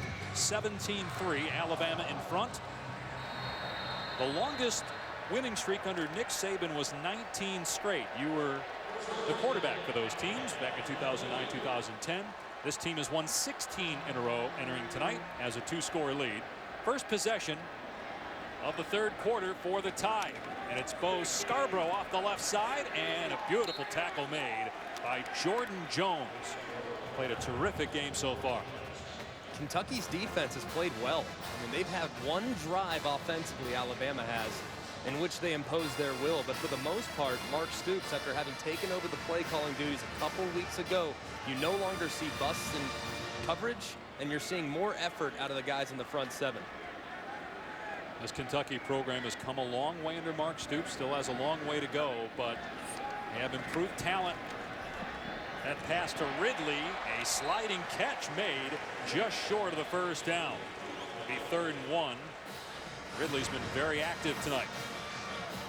Pretty good throw right there from Jalen Hurts, just outside of the fingertips of the stretching Derek Beatty. By the way, Derek Beatty 6'3", so that's a good throw.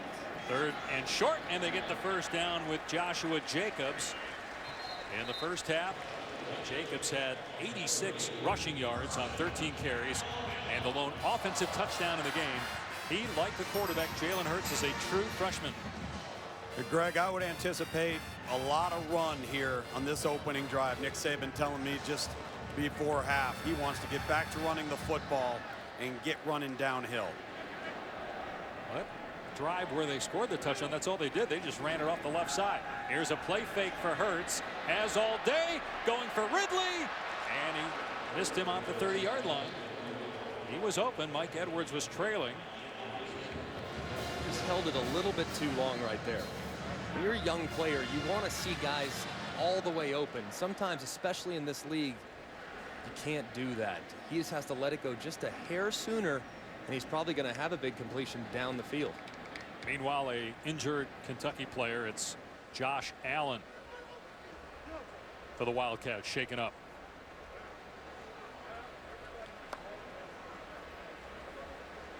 Jordan Jones, another linebacker, was injured earlier, but obviously he's back in, made a big play on first down. Allen shaken up here.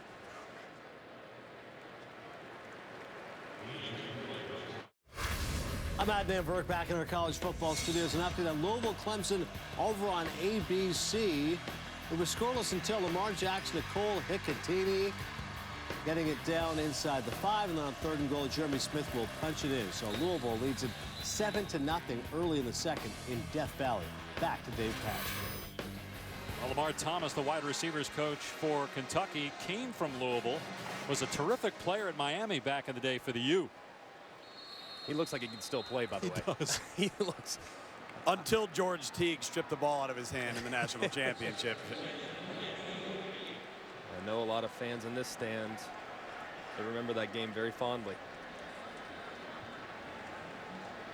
2nd and 10 for Alabama, leading by 14. Hurts to the air. Going for Ridley, threw it behind the line. Ridley couldn't hang on. It's a good thing that he didn't catch the football. He would have lost a handful. Mike Edwards hit him right as the ball arrived. Boy, Nick Saban is livid, guys. He wants his quarterback to push that ball vertically. And look at the play. They're trying to fake a little screen underneath. O.J. Howard is out on the boundary. That's a perfect opportunity Wow. to throw it to O.J. Howard and hold him up in the zone. Look at Nick Saban. You've seen that face before, I've seen it one too many times. 3rd down and 10. Hurts looking downfield. Everybody covered this time. Now Hurts finds an open man underneath. Inside the 30, it's Ridley to the 20 and banged out of bounds. This is what Jalen Hurts has done so well early in his career. He just made a bad play. Missed a read, missed an open receiver, missed a chance at a big play. Then he says, all right, no worries. I'll come back on 3rd down and hit my star receiver on a scramble drill. This young man does not let one bad play affect the next. That's exactly what Nick Saban wants to see from his passer. That went for 46 yards. And now here's true freshman Trayvon Diggs to the 10-yard line.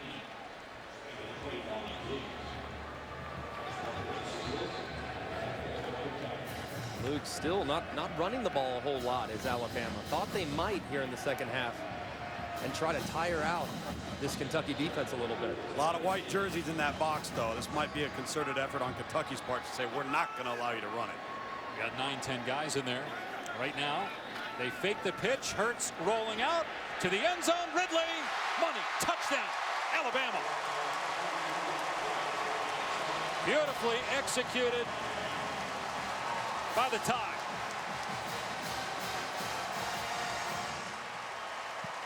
Outstanding play call by Lane Kiffin. They set this up in the first half. You see 4 receivers to the left-hand side. They go a little naked out the back door.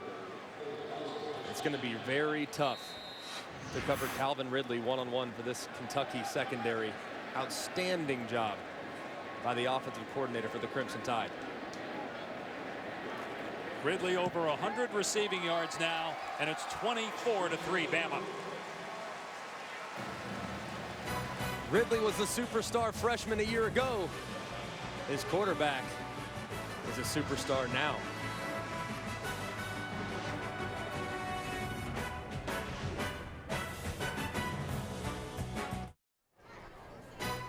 ESPN College Football, brought to you by Nissan, premier partner of the Heisman Trophy, and Aflac.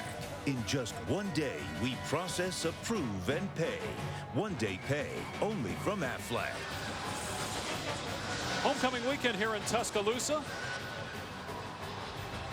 A lot of former Crimson Tide players in attendance, including our own Greg McElroy here in the booth. 24-3, the #1 team in the country in front, leading Kentucky. This will be a touchback. The Wildcats will start on the 25-yard line. Jalen Hurts, he hasn't been perfect. Not through the first 4 games of the season. Misses a wide open O.J. Howard down the sideline. Coach Saban saying, throw him the ball. He's wide open. But this is what he does. He answers. And as they continue to grow as an offense, it's going to be imperative for him to stay steady. He's going to make mistakes. He's a true freshman. He was playing high school football a year ago. He's going to make mistakes, but he seems to always have an answer after one of those mistakes. On 1st and 10, a big hole off the right side for Snell. He's out to the 40-yard line. Let's check in with Adnan Virk. Thank you very much, Dave. Want to let you know what's happening once again over on ABC. Louisville and Clemson. So the Cardinals with some defense here. Jair Alexander robs Deshaun Watson of a potential touchdown. 7-0 still up the Cardinals early second, Dave. Just a couple weeks ago, Louisville absolutely pounded Florida State. And now they're leading at Clemson. A lot of game to go, though. 1st and 10 here for the Wildcats at the 41-yard line. Johnson trying to set up a screen to his left. And here's King getting to the 43-yard line. You know, we saw the reaction there of Nick Saban and then the response by the quarterback. You know, Nick Saban is the defensive coordinator, but obviously he is involved in everything, right? What was your relationship like, quarterback, defensive head coach, when you were here? We had a great relationship. I mean, he held us accountable. Nick Saban, yes, his history is on the defensive side. but he manages every single position and expects every position on the field to play to the standard that he's set for them. On 2nd and 7, Kentucky gonna run it, but nowhere to go. A big loss as Snell was met by Deshaun Hand. Back at the 40-yard line, a loss of 5. Boy, oh boy, did you just see what happened to the true freshman, number 67 for Kentucky. He's got one in his kitchen, boys, and he goes right up on his back. Now, you talk about penetration. Whoa. Yeah, that was Dalvin Tomlinson. Tomlinson, excuse me. Absolutely blew him up at the point of attack. Got a 3rd and 12.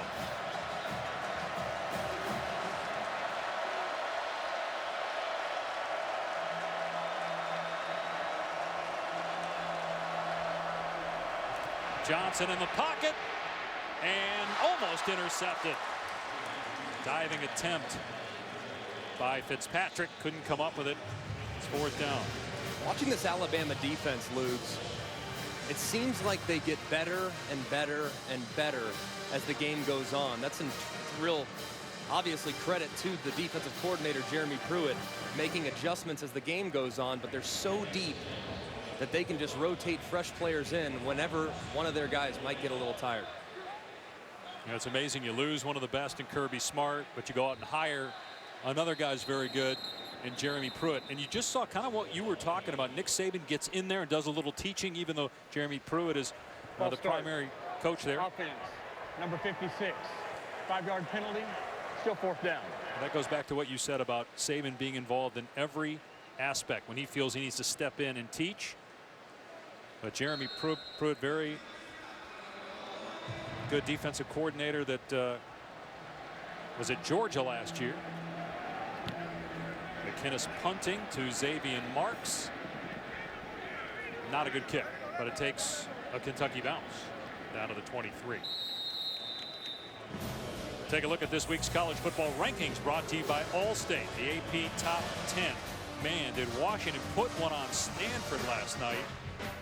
Michigan knocked off Wisconsin, and Clemson just tied the game with Louisville. A 7-6, got the extra point coming here for Clemson. How about Washington? We were all watching that game last night out to dinner.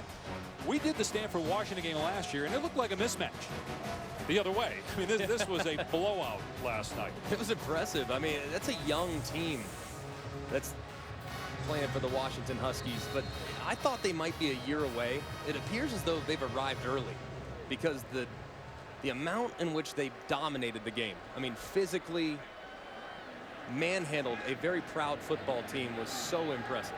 And you wonder if that's now the Pac-12's only hope of getting into the college football playoff. Here's Ridley on the wide receiver screen, turns it upfield. It's hit hard at the 27-yard line. It's amazing that Christian McCaffrey got 233 total yards, but still no touchdowns in true road games. And Jake Browning, another solid effort at quarterback for UW. He's very solid. Only a true sophomore. He plays wise beyond his years. Hurts on 2nd and 6, finds Jacobs out of the backfield. Jacobs makes the defender miss. Another guy goes down. Jacobs all the way to midfield. Let's go to Adnan to the studio. All right, thank you very much, Dave. Just want to update you once again. Louisville and Clemson as the Tigers make some noise in Death Valley. Deshaun Watson to Deion Kane for the touchdown. 7-0 midway through the second. Once again on ABC. Dave Pack. All right, Adnan, here it's 24-3. Kentucky trailing the #1 team in the country. And the Tide back in Wildcat territory.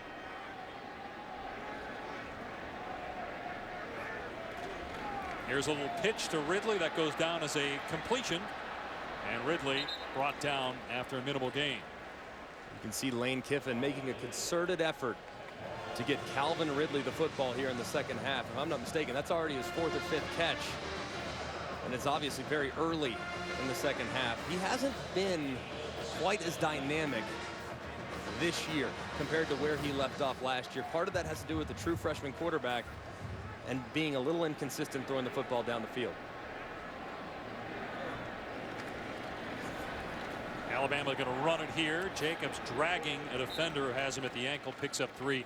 We had a good conversation with Lane Kiffin yesterday, and with the opening at LSU and perhaps some other big schools with openings, maybe even in season, at some point Lane Kiffin's going to get another shot. Not saying it's going to be at LSU, but he told us, he's been humble and that he's learned a lot. He'll take several things that he's learned from Nick Saban and how he runs the program and incorporate that into his next opportunity. Of course, he comes from the Pete Carroll School, which is basically a 180-degree difference from how Saban does things. Both effective, of course, as Dieter gets inside the 35-yard line for a first down.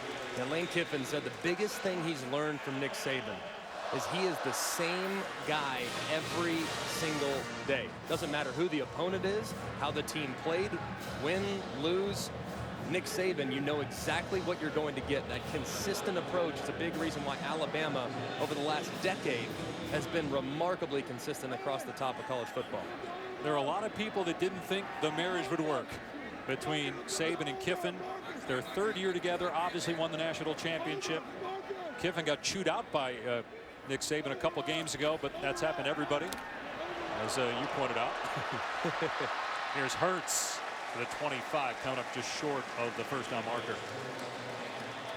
This is from a few weeks back against Western Kentucky. I think Lane Kiffin was just in the wrong place at the wrong time right there, because he was trying to make a point that you play 60 minutes. The offense turned it over, turned it into points for Western Kentucky. Lane Kiffin heard about it. Scarborough able to keep himself in bounds and into the end zone for the Alabama touchdown.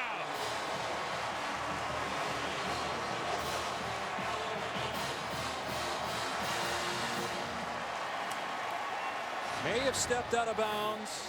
Ruling on the field as a touchdown. Let's see. You could see the right side of his right foot right there on the white stripe. They're going to take a look at this. Obviously, all scoring plays are reviewed. Is a touchdown. The previous play is under review. Every play reviewed in college football. We got the video center back in Birmingham corroborating with the replay official here. Very close.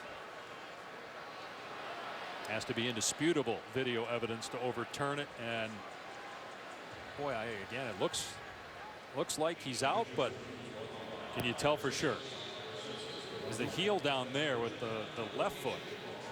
It looks like he's out to me. I think he's probably out. It looks like Alabama's probably going to get 1st and 10 at about the 10 or 12 yard line, depending on where that foot crossed over that line. It was a great job, great effort, obviously, by the 230-pound running back, tight roping the sideline, but it does look as though they might be bringing this one back.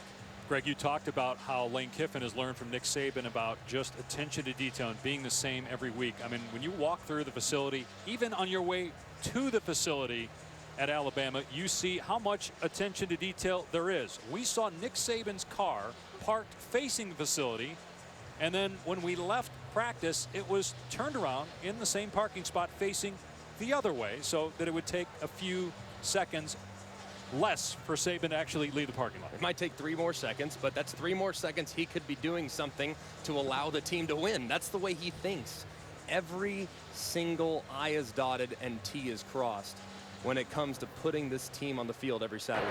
After review, the ruling on the field is reversed. The runner stepped at the 12. The ball was at the 11-yard line when he stepped out at the 12. Clock operator, please reset the game clock to 5:36. 5:36, please. Thank you. So this is pregame, and at first I wasn't sure if he was going to honor Les Miles by eating the grass, but he was just checking the wind here and talking about it with a security detail. Again, this is 2 hours. It's 5:03 Eastern time, 2 hours before kickoff. Getting a feel for the wind and how it might blow once kickoff. And what's classic, after lunch every single day before they're getting ready to practice, he'll go out like that and walk on the practice fields, determining which field they're going to be on based on how good the grass looks and how the wind's blowing, among other things. So he has a routine, and he sticks to that routine regardless of what's going on for the football team. Hey, Dave, don't we have somebody turn your car around at the end of each game here? Yeah, McElroy, he's the rookie. Yeah, I'm doing it. That's right. So 1st and 10 from the 11-yard line after the Touchdown is reversed. Hurts. Oh, what a play to get away from the defender. And then pushed out at the 4-yard line. O.J. Howard, by the way, is back in there for Alabama. Just took out 3 guys blocking downfield. A great avoid right here. Little naked, gets his head around. That's exactly what you have to do because there's unblocked defenders behind you. He obviously puts that foot in the ground, avoids, stopping on a dime. That right there, guys, is the evolution of the Alabama offense. That's the one dynamic that this offense has been lacking that is going to, at least for the next 2 to 3 years, forever change the look of this football team. If I'm the quarterback there, it's a sack fumble. I was going to say it. I was going to say it. But I decided, because you're my pal, I would refrain. You're a good pal. So with a timeout, let's check in with Adnan. All right, Dave, thank you. An update now on what happened in Utah and Cal. Seconds left, and Zach Moss stuffed for no gain. The Cal won 28-23. A thriller in the Pac-12, as you can see, the jubilant reaction for some and the rage for the Utes. Dave? All right, Adnan, and here it's 24-3 Alabama. I remember Tom Rinaldi joking with Nick Saban after he won the national title, like, are you going to enjoy this at all? Does he enjoy it when you guys won the national championship, or is it on to the next game, even if it's 9 months later? I'll remember it vividly. I mean, look, so what? What's next? That's what he always says. I remember sitting in the locker room after having beaten Texas, national champs, have the crystal ball in my possession, and he says to the team, he says, you know what? Guys, I'm proud of you. Seniors, thank you. Thank you for what you did. Thank you for restoring this Alabama program. But those of you coming back, that's not the way we play in the second half. He is very much dialed in to improvement and making sure the individuals not only do better on the football field, but also in life. That was the first of 4 Nick Saban championships here at Alabama. This is the previous play. They're looking to see if the knee was down here. It looks like, yeah, it is. It's down. So it's a good eye by the replay official. And now that you've been back here, Greg, and in a different role, obviously, broadcasting and being around the program, you talked about his consistency. Do you see any difference from 7 years ago? No, it's the same. Facilities are a little nicer. Now, no doubt about that. Waterfalls and 50-foot wide cold tubs. It's not something that we had on a regular basis, but it's very, very consistent. After review of the play, the quarterback's knee was down at the 19-yard line. It'll be second down, Alabama at the 19-yard line. So another call on the field is reversed, so that'll put the ball back at the 19-yard line. Hey, Greg, you know, when Dave asked you about, you know, does coach ever enjoy winning? Is he going to smile? Does he take it in stride? I'm not so sure that his greatest enjoyment doesn't come from the day-to-day process that leads to that win or leads to that championship, more so than the championship itself. That's what the process is all about, Lugs. I mean, he tries to get every single individual on the football team to focus on each individual step, each day, each play, each series. You have to focus on what's directly in front of you, and the results will eventually allow you to be successful. That's what he always tries to implement. He loves the preparation, he loves the recruiting, and that's why he's built one of the best programs in college football. So much of what Nick Saban learned and the type of person he is, it's Bill Belichick, and having worked with Belichick with the Cleveland Browns when he was Bill's defensive coordinator there, and you talk to players who played for Saban like yourself and other guys who played for Belichick. Yeah. Very similar personalities, very similar in terms of how they run their programs. Well, what's so I think that makes him so good is that he's willing to change. And so many times we see coaches that are just going to keep doing exactly what they always did. That's part of the reason why Les Miles is no longer the coach of the LSU Tigers. He recognized what the rules allow in college football. He went and hired Lane Kiffin, and now you see a new look Alabama offense. Hurts on 2nd and 18, zips it to Ridley. pulls it in for the Alabama touchdown.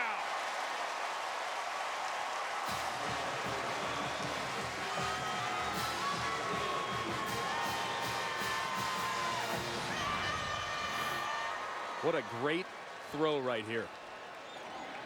Big in the pocket, great arm strength there to the corner. It says, hey, Calvin, go ahead and wear this one. I'm going to put it right there on the 3. Calvin Ridley doing a nice job. Probably could have had a pass interference there on Westry. Securing the catch, being strong with his hands, and scoring yet another touchdown. That's the 10th catch of the day and the second touchdown for Ridley. You think that Jalen Hurts can sling it? How about Tom Luginbill and our 2 QBs in a patch segment? We're here at Alabama yesterday. We put a bucket right in front of that Greg McElroy 2009 championship team, and look at Luke's, puts it right in. It's well done. The only knock I have on Luke's, I thought he'd act like he'd been there before, and then I remember, oh, and then he crosses my name out. How kind. Oh, sure. Did you finish third? Because I know I hit the front of the bucket. Did you hit the bucket at all? I did hit the bucket. Congratulations. I think that they probably gave you the silver medal, though, if I were to say. Hey, Just because. I can't remember the last time I was here. I'm too old. Oh my goodness. The kid still has it. I lost on my home field, and that You really did. bums me out. And Did I get? Hey, how about it? How about closing within 1 point? We're out there taping that for an hour, and they show 15 seconds. took Luke's an hour to make it. Hey, at least he got it in. That's a good point. King out to the 27. We go to Adnan in the studio. And Wayne Gallman in the meantime here, the 24-yard run as the Clemson Tigers coming through after a slow start. Now 14-7 over on ABC. Dave, back to you. Adnan was laughing as if he's thinking he could have beat you too, Greg. I think he probably would have had a real good chance. Were you nervous? Because there was a crowd of people watching. I was nervous. By the way, that Walk of Champions is awesome, though. Very nice. Very nice. That was something that they implemented in 2006 before my freshman year. They did a wonderful job with it. Hand off to Snell. Rips through an arm tackle in the secondary and gets the first down to the 40. A 12-yard run for true freshman Benny Snell. I like Benny Snell. He's really kind of jumped off the tape. He's a big body. He's square shoulders, loves to get downhill. These running backs for Kentucky, now they're going against a great defense. Naturally, hasn't been a lot of room, but that's a good unit that they can lean on as they move forward. There's Johnson to the air, and the catch is made by Garrett Johnson, wrapped up and suplexed by Reuben Foster. Reuben Foster says, "You're not down? I'll put you down, my friend." Good job staying wrapped up. So many times in college football we see guys leap with their shoulder, not wrap up. Good fundamental tackle right there, finishing by the talented linebacker for the Crimson Tide. The defense that lost 6 starters from a year ago, yet among the best, if not the best, in college football. 31-3, the Tide in front. Another run play. Snell close to a first down. There's a penalty flag down.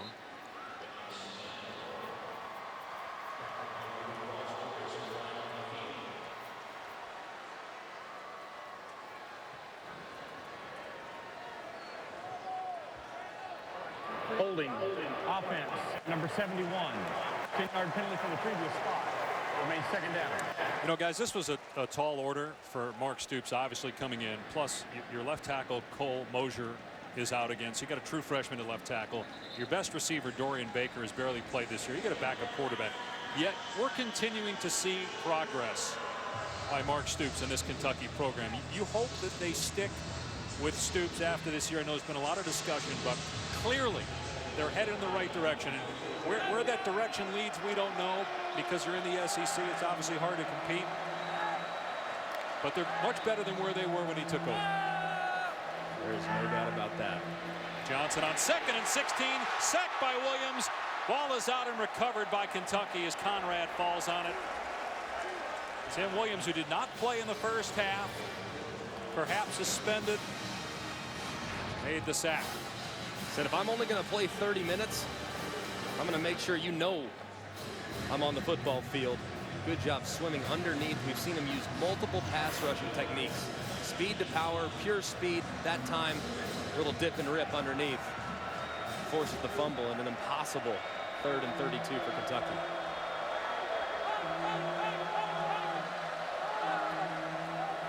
They're just going to hand it off here to Snell. And he gets a few. Tomlinson and Tim Williams, who's fired up, makes the play, and this will be a punt for Kentucky. Tim Williams, kind of quiet early in the season. Didn't do a whole lot the first few weeks. Teams have really made an emphasis to try to slow down these pass rushers. Both Tim Williams on one side, then you have Jonathan Allen inside, and of course Ryan Anderson on the other side. This might be the most athletic defense Nick Saban's ever had. Really? Wow. That's saying something. Marks will let this one hop, then take it on the 36. Go backwards. Gets a block. And gets to midfield.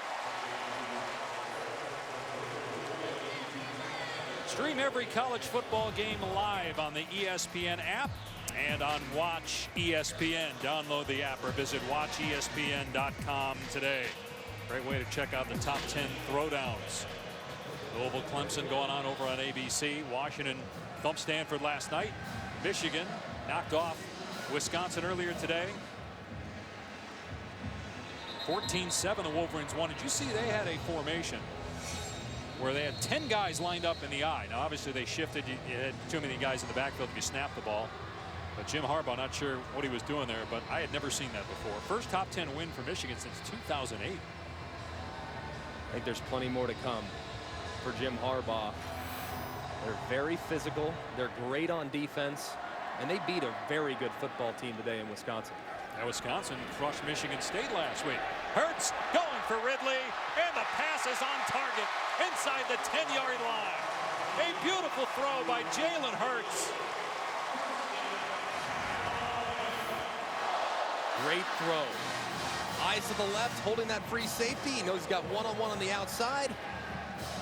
Perfectly thrown football to the outside as well. Lane Kiffin put his arms up before the pass was even caught. We've seen that before. 43-yard pass play, and now a run on 1st and goal. Jacobs takes it inside the 5. Greg, have you noticed that the common denominator with the big plays through the air tonight, including touchdowns for Jalen Hurts, have been on the one-on-one down the sideline throws where he's not worried about progressions. Really smart by Lane Kiffin here. They were going to go back to Jacobs there, but movement by Alabama. False start. Offense. Number 73. 5-yard penalty. 2nd down. Stop me if you've heard this before. Another true freshman for Alabama. Lugs, I know you know recruiting like the back of your hand. This 2016 signing class, all true freshmen for Alabama, they're making an early impact on a talented team. Well, they really are. I mean, this is a team, and it's not just Jalen Hurts. It's a number of players that they're integrating along with a lot of veterans. And when you're talented enough to get on the field as a freshman here, you're pretty talented. Here's 2nd and goal. Hurts outside the pocket.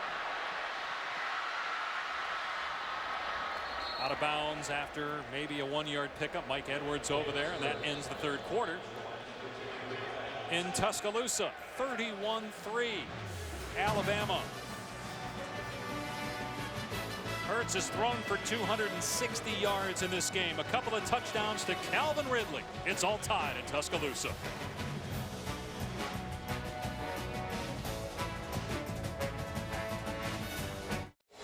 You're watching the SEC on ESPN from T-Town, Alabama, all over Kentucky. And don't forget, after this, we got a Pac-12 game, Arizona, UCLA. Then at SportsCenter at night with Lisa Kearney and John Bucci-Gross. Highlights from some great games in college football, exciting finishes, also the playoff races in baseball. Day 2 at the Ryder Cup. A look ahead to the NFL weekend. Also coming up, Sports Center at night, Lisa and John. So Alabama with a 3rd down and goal from the 6-yard line.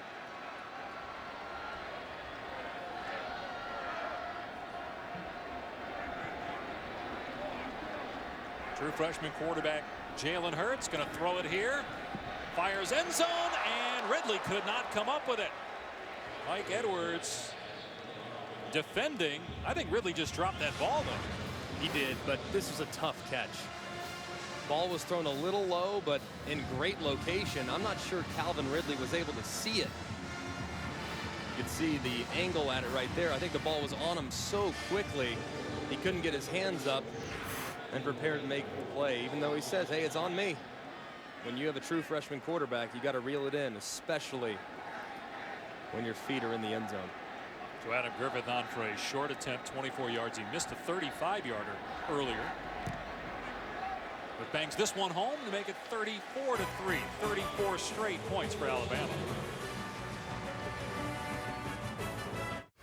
Adnan Burke back in the college football studios over on ABC. It's Louisville, Clemson, and here come the Tigers. They were down 7-0, but Deshaun Watson and Deion Kane again. Minute and a half left in the first half. They're up 21-7 in Death Valley. Dave Pack, back to you. Clemson, of course, lost to Alabama in the national championship game last year. Expedia reminding you we're here in Tuscaloosa, Bryant-Denny Stadium. This SEC matchup between Kentucky and Alabama. Surprised at all to see Clemson up 21-7? I'm not. That defense for Clemson has been so good the last few weeks. The offense, a little bit slow out of the gate, but you knew they would eventually gel and get on the same page. So it was only a matter of time. That kickoff goes into the end zone. It's a touchback. Calvin Ridley, 173 yards and 2 scores. 11 receptions. Early in the game, this was the first second play, excuse me, and they try to get him the football, trying to involve him. So far, the last few weeks, hasn't had as many opportunities, especially down the field. But when they get in the red area, he's been huge. And he's been targeted, as you can see, 17 times. Lane Kiffin always does such a good job featuring his best route runner and pass catcher. Calvin Ridley's been that guy tonight. Should have had a touchdown on the last possession. Had to settle for a field goal, dropped it in the end zone. Still a great night for Ridley. Here's JoJo Kemp getting maybe a yard, brought down by Sean Dion Hamilton. Tom is our ESPN National Recruiting Director. Obviously, you know Stephen Ridley well. What were your thoughts on him coming out of high school a couple of years ago? You know, he was our top-ranked receiver overall in the class. And, you know, there were so many comparisons made to him and Amari Cooper, and obviously the instant impact that both had. But Calvin's faster. Calvin's like silk running on a cloud. I mean, it's unbelievable. He's so effortless in everything that he does. And I can see in this offense right now with how they're trying to develop their quarterback. Greg, you referenced it earlier. It can be a bit frustrating at times when maybe you don't have those vertical shots you were accustomed to a year ago. But that's going to come, and you're going to see more and more of those as the quarterback continues to develop. And pardon me, I accidentally said Stephen. Of course, I meant Calvin Ridley. Go ahead, Greg. But yeah, I mean, Calvin Ridley, he's very smooth and elusive when he has the ball in his hands, but it's his route running that's so remarkable, Lugs. As a young man, as a young receiver, you'll see guys rush. You'll see guys not get their depth on their routes. He is always where he needs to be within the offensive scheme. And as a quarterback, you can rely and trust guys like that. Kemp on the run, gets to the 48-yard line. First down, Kentucky. I guess if Kentucky can't get any production right now to Steven Johnson, why not get the ball into Kemp's hands and go Wildcat every snap? These running backs for Kentucky are good backs. And this was going to be a tall order tonight, no doubt about it. This Alabama defense is playing very well. But there are pieces here for the Kentucky Wildcats. There are brighter days ahead because of the way Mark Stoops has recruited, and now they have the facilities and everything you need to field a winning program. Kemp gets a couple. They have the fewest seniors in college football, only 11 seniors on their roster. And as we said earlier, you know, for Mark Stoops, you hope they give him more time. You see where they've ranked from a recruiting standpoint. You know, they had that 2014 class that they were ranked 20th, so they've dropped a little bit, but they're getting players just so hard. You know what, Dave? In the SEC. I will say this, though. Bringing on Eddie Gran was a big component in recruiting. He's got distinct roots in South Florida. They've got 4 verbal commitments from South Florida right now. And that's huge for Kentucky to get down in there, because here's the issue with Kentucky's footprint. The state of Kentucky's not going to be able to provide your roster with enough talent just to recruit in state. Then you border on Tennessee. That's the same issue. So you got to skip over into everybody else's backyard. The other positive for Kentucky is Mark Stoops and his background in the state of Ohio. There are several players, including Brandon Snell, including Dorian Baker, number 2, who's not playing tonight, all Ohio kids. That's important for the future of Kentucky football. JoJo Kemp going to take the direct snap here on 3rd down and short. He muscles his way past the marker to move the chains to the 41. And looking at Kentucky, Luke's, they're young. I mean, I think people came into the season expecting huge things defensively because that's where they excelled last year. But a lot of the guys that were out there in blue and white, they've departed. They lost 7 of their top 8 tacklers from a season ago. They're young along the offensive line. They're obviously young at quarterback. Drew Barker's been the starter. Obviously, Steven Johnson's the guy tonight. There are pieces in place here that you can grow with, but at this point, they got to quit making mistakes and catastrophic errors. Yeah, it was really a 10-3 game until that defensive touchdown opened this game up. I mean, who knows if that doesn't happen? Obviously it did, but if it didn't happen, if Kentucky is able to hang in there for a little bit longer, but you just sense that it was so deflating, that defensive touchdown and the second turnover by Steven Johnson. Luke's watching him, though, the first 3 weeks of the season, and then watching them last week against South Carolina, then watching them again tonight. The improvement is obvious. They've grown in areas in which they were deficient early on. So if they continue to grow and get better, there's no doubt about it, the goal for this team is to get to a bowl game. It is, Greg, and the issue, as we see another handoff here to Kemp, is that losing that opener versus Southern Miss put them way behind the 8 ball, because that was a game that they blew. They had a distinct lead. They were in command of the game.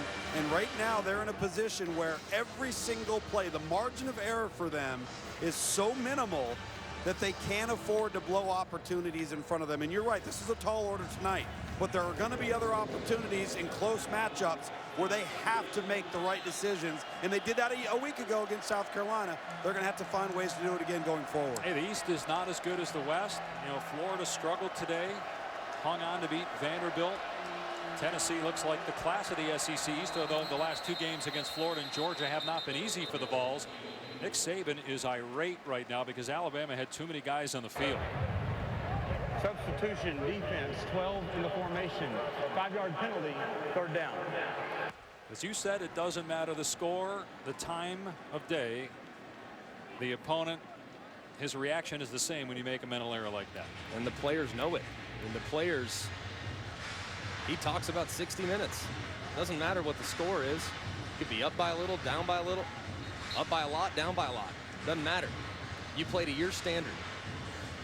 I'll say this too, Greg. I think one of the reasons he's so upset is, if you go back to one of the criticisms over the last maybe 3 to 4 years, was Alabama's adjustment to tempo, adjustment to spread offenses. And if you go back over the last year, they've made significant advances and improvements there. And I think they've gotten over that hump. That's probably why he was so upset on that play. Tim Williams in the backfield again with the takedown. He's having a heck of a second half. Didn't play in the first half, but in the second half, you got multiple tackles for a loss. You have a sack, you have pressures. It goes to show you now, Luke's, how much a defensive player, particularly a defensive end, can take over a football game. Wonder why the #1 overall picks often are defensive ends. 2nd and 13 for Kentucky. Snell been in the backfield and turfed. Oh, guess Williams again. Yeah. And he's unblockable. He's so quick. He's much stronger than a lot of people realize. He can beat you with multiple moves. He has really good hands, very long arms.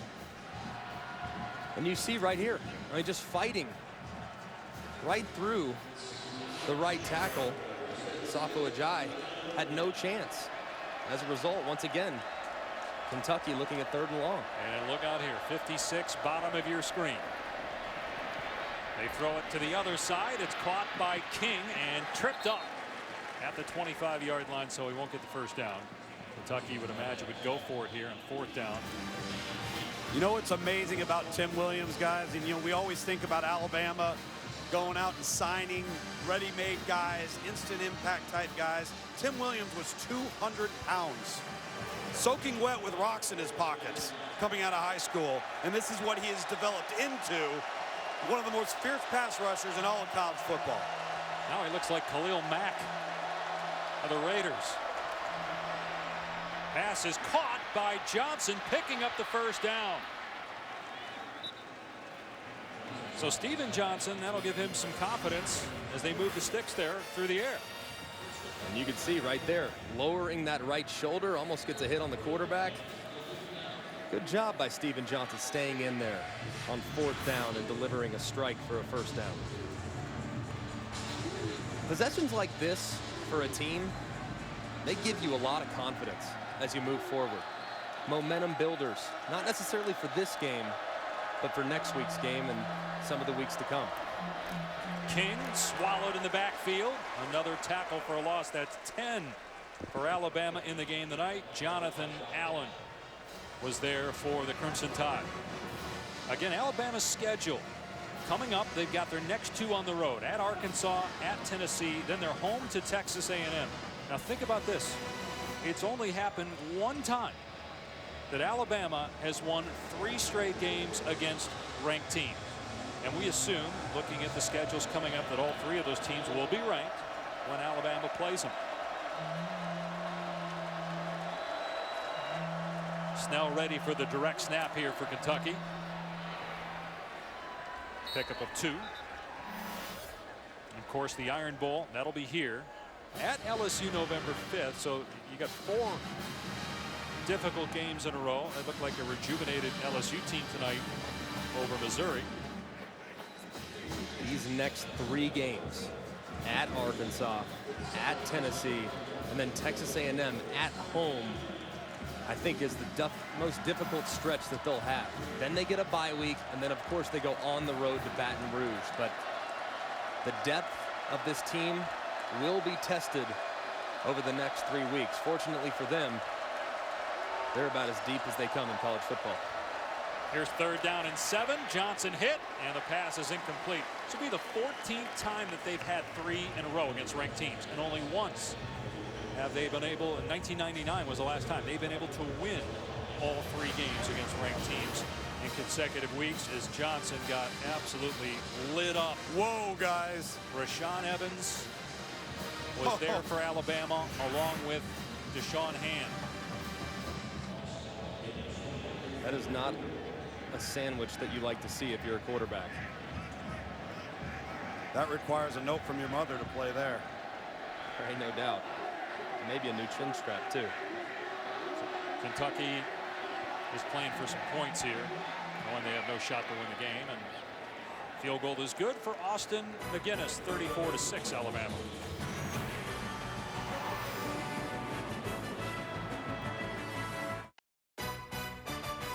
ESPN College Football is presented by Hampton by Hilton. Book at Hampton.com for a guaranteed discount. And in part by State Farm. Talk to an agent today at 800-STATE-FARM. It's all Alabama here in Tuscaloosa. The Tide in front 34-6. Monday Night Football on ESPN, 8:15 Eastern Time. It's the Giants and the Vikings from the new U.S. Bank Stadium in Minneapolis. Our coverage starts with Monday Night Countdown at 6. It appears that Jalen Hurts' night is over, that Cooper Bateman will come in at quarterback when Alabama takes over on offense. As for the Tide defense, they've gone now 117 plus minutes without allowing a touchdown. The last touchdown they gave up was in the Ole Miss game. It's been 82-6. Alabama's outscored its opponents since. Tide about to win its 17th straight game, the longest win streak in college football, for heading on the road to play Arkansas next week. This will be it was going to be a touchback, and then Marks decides to run it out for some reason. I don't think that'll make Coach Saban too pleased.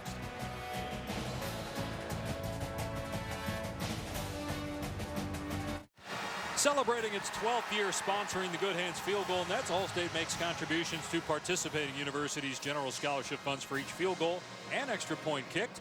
To date, Allstate has contributed millions in scholarship funds. Kick off your Week 4 NFL Sunday on ESPN at 10 a.m. Eastern Time. It's NFL Insider Sunday edition, followed by the new Sunday NFL Countdown Crew at 11. Getting you set for Week 4 of the NFL, culminating in Monday Night Football on ESPN between the Giants and Vikings.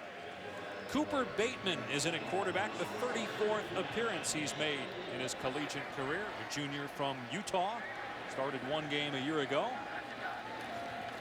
And he'll throw here to O.J. Howard. Gain of 1. Here's Adnan. Thanks, Dave. Just want to update you once again what's happening in Clemson. The Tigers 21-10 over Louisville, and then Artavis Scott. Clemson scored touchdowns in their final 3 drives before the half. It's over on ABC, 28-10. It's all Clemson, Dave. 3 touchdown passes, Adnan, for Deshaun Watson in the first half. So Cooper Bateman becomes the backup quarterback now to Jalen Hurts, with Blake Barnett, who started the opener against USC, announcing this week that he's leaving. He's going to transfer. I'm just going to run it here on 2nd and 9. First, before we get to Bateman, guys, what did you think of Blake Barnett's decision and the timing of it to transfer? I strongly disagree with it. He quit on his team. You finish what you started. And 4 games into the season, you decide to leave, depart, even though you've played in every game. You're getting plenty of reps. And by the way, you're 1 snap away. And in the SEC, things happen. He could have been the starter if anything were to happen to Jalen Hurts, and he decides to go elsewhere. I understand he wants to leave because he lost a quarterback competition to someone in the same grade, same age. But leaving 4 games in is inexcusable, and I can't overlook it. I don't think you're the only one that felt that way, given the number of people we talked to on campus this week about that decision by Blake Barnett. We'll have more on that on the other side of this break. Kick off your Week 4 NFL Sunday on ESPN at 10 a.m. Eastern Time. It's NFL Insider Sunday edition. All the injury news, fantasy updates, and much more. Then at 11, Chris Berman and company, the new Sunday NFL Countdown Crew, leading you up to the early games on Sunday. We welcome you back to ESPN College Football Primetime, presented by Hampton by Hilton. It's 34-6, Alabama leads Kentucky. And before the break, Greg, you were talking about you disagreed with Blake Barnett's decision to transfer from Alabama, as Diggs catches it out of the backfield here, gets the first down. Finish your thoughts on that. Completely disagree with the timing. If he wants to leave in December or January at the end of the regular season or after the bowl game, by all means. Nobody would question that decision. But to leave 4 games in when you're the backup and you're still playing every single week, I completely disagree with it. And I know a lot of people feel that way, that have played the game, coached the game, and have been around the game, Ludes. Well, there's no question about it. I'd be really concerned about who's advising him. Because if anybody in their right mind looked at this and really not even had to go deep into some different layers, look at it from the surface. This was not a good, well thought out plan. And there's just, this little known, what people are calling loophole in the NCAA guidelines, which if you talk to different compliance coordinators, they'll give you different interpretations of that rule, but essentially saying that if he were to leave now, try and enroll in a quarter system somewhere, from a calendar year standpoint, he could be ready to play immediately next fall, 4 or 5 weeks into the season. So what are we saying then? We're saying that some school's just going to let their guy play for 4 or 5 weeks and then pull him off, and Blake Barnett all of a sudden gets to play? It doesn't work that way. Yeah, I think that's the biggest problem next to leaving your team 4 games into a season is there's no guarantee that you're going to be the guy week 5 next year right. at a lesser school than Alabama. It's not like he's Tom Brady where they're just going to keep the seat warm for you for 4 games and you're just going to go right in week 5 and be the man. This is a talented young man. Blake Barnett is talented. Both Nick Saban, Lane Kiffin acknowledged that. They liked what he brought to the table. And with the way Jalen Hurts plays football, guys, he's going to take some shots. It's a long season. You're 1 play away. Well, the coaching staff had no idea either. They did not see this coming. Yep. It wasn't as if there were rumblings that he was unhappy with his role, which I'm sure he was. He wasn't starting anymore, but Jacobs inside the 35-yard line.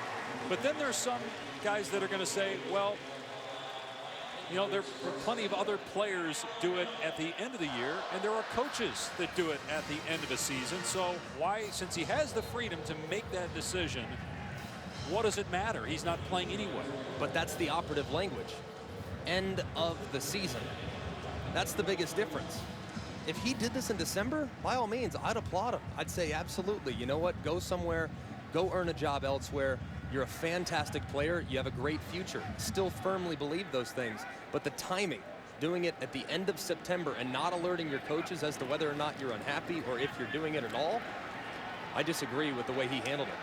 B.J. Emmons pinballing forward. A couple of yards here. Alabama trying to run off the clock. And now you know what, though, guys? Cooper Bateman's going to benefit. And David Cornwell is going to benefit. And at some point or another, they're going to need either one of them or both of them. And that could have been Blake. And listen, I agree with you, Greg. And December, January week will even help you. I have a little trouble there with Luke's mic.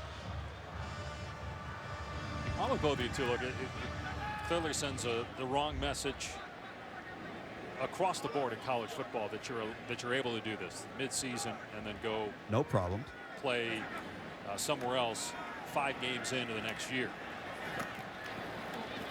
Emmons bounces off of a couple of tacklers, and that might be the final play, but it's a microcosm of how this day went with Alabama overpowering Kentucky here tonight in Tuscaloosa.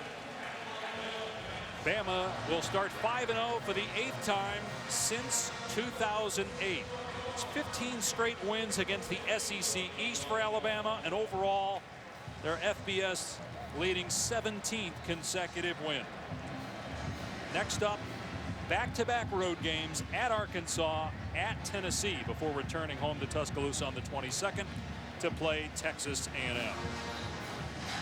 Calvin Ridley lit it up tonight with 173 receiving yards and 2 scores. Alabama got its 5th defensive touchdown of the season as well, in a 34-6 win over the Wildcats. For Greg McElroy, Tom Luginbill, our entire crew, I'm Dave Pasch.